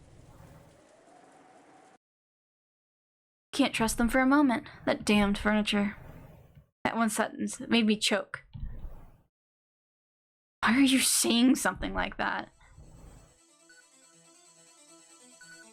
There are 5 master keys in all. Who would believe that? It's obvious that some duplicate keys exist. If we could just trust them because they pulled keys out of their pockets. You don't mean that, right? By setting down those keys, you weren't just letting go of them. You've made their hard work count for nothing, disgraced it, trampled it. And in the end, you made them give up their keys. What's with that parting line? They've showed that they're willing to go this far and you still can't trust them? That's too much. That's a devil's proof. There are 5 master keys in all? It's impossible to prove something like that. You can show that there are 5 master keys by placing them here, but you can't prove that no more than 5 exist. Only a demon or a witch could prove something like that, right? Stop it! Stop it! Please, Beatrice, show yourself right now and tell Aunt Rosa and Red that there are only 5 master keys. Please, I'm begging you. This can only be proposed by a devil as a witch. Please, Beatrice, show yourself here and tell Rosa that those are all the master keys, that there's no need to suspect anyone anymore. There are only 5 master keys. There are only 5 master keys. How's that? No matter how often I say it, it won't reach Rosa's ears. After all, it seems there's still someone who denies I exist, right? Shiramia Battler. I accept it. I accept you exist. You definitely exist, so I'm guessing you just stop. Stop it. Words alone are not enough, so show it with your actions. Swear from your heart that you'll become my furniture. Can you do it? Take off your clothes, be naked, and put your hands on the ground and crawl. Clothing is proof of one's humanity. From now on, you'll become furniture, so it's only natural that you'll lose that right. And then kneel, make your tongue crawl on my shoes. Can you do it? You can do it, right? When you do, I'll appear and say it in red. I'll tell Rosa that there are only 5 master keys. But of course you'll never abandon that lordly pride of yours. But you've done well. You've done more than enough, and you're starting to get that tingly feeling, are you? For just an instant, you thought that maybe licking my shoes wouldn't be so bad, wouldn't it? Why is she so... I love how much of a freak she is. I'm obsessed with her. You immediately denied that and felt ashamed, right? Just looking at your expression feels heavenly. That face of yours is so pathetic, I look down. So go look in a mirror, and you'll see how low you are, naked and licking my shoes. Can you see it, Shiramia Battler?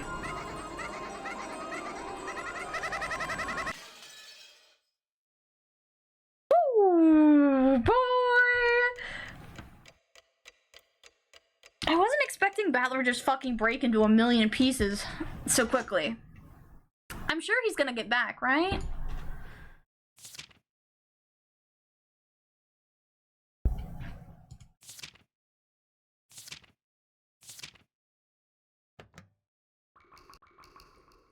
But I think we're gonna lay out. I think that's a good spot. That's a good spot to end, I think. I think we're gonna leave it on a cliffhanger. It makes it easier for us to get back to it when I get back from break. Time's up, Sir. Yeah, I know. Time's up. Time's up. Time's up. Time's up. I'm already like 20 minutes past my I'm 20 minutes past my time that I wanted to take for a stream today. So let's see. Who is online? Who is online? Where are we gonna head? Where are we going? I can't stop thinking about. I'm gonna be like revisiting those cases, I think.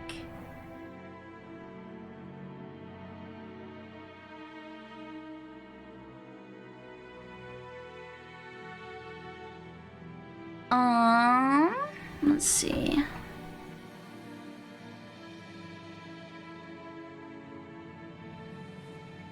Oh, did Sully just start stream? Sully is doing a Dawn Trail waiting party, so I think we're gonna go hang out with Sully in Sully's chat. Let's go here. We'll see. What's she doing? You can revisit them on your trip. I know, I'm gonna rewatch. I'm gonna upload the VODs before I leave, by the way. I haven't uploaded any of Chapter 2's VODs yet.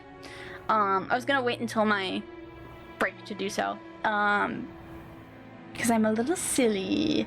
I'm a little silly. But I'm gonna head us over. I'm gonna throw us over to Sully, because I feel like we raid Sully like semi-often, but I miss Sully.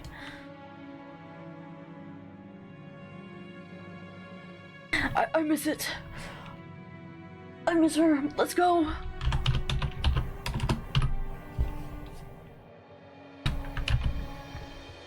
Sully _ channel. We have to say hi. Yeah, let me. Sully's also playing Minecraft, my favorite game. I love Minecraft. I'll get back to Minecraft when we get back from break. Remember to get our choo-choos in order, everybody. Tomorrow will be the first day of Dawn Trail. It will also be the first day of me participating in the VTuber SummerSlam. We will be playing games all through the weekend and raising a bit of money for charity. It'll be really cool and it'll be really awesome. We're trying to raise, I believe I have my goal set at 150 for the charity stream. So hopefully, we can get that settled. We can raise a little bit of money for charity and we can have a lot of fun playing Dawn Trail. I was thinking about maybe doing some silly Orbon runs. Because everyone to like curse. I want to curse all the new Pictomancers and Reapers. I want to be evil now. I'm evil. I'm mean now. But we're going to pop over. I'm gonna start this up. But once again, I'm Serial Local Ghost Train Conductor over on the Gehenna Express. Our next stop on the train is over at Sully _ channel. They are the captain of a spaceship. And I don't think they know how to drive. But they're very cute. I love their design. They are also one of my rigging siblings. We share the same rigging mama / papa. But the goods. So, make sure to give Sully all of your love, all of your choo-choos now. You've got to fucking choo-choo or else I'm gonna rip you to shreds. But I will see you guys next time. Once again, our stop, the train is now departing, and I will see you guys next time. Bye bye. See you later.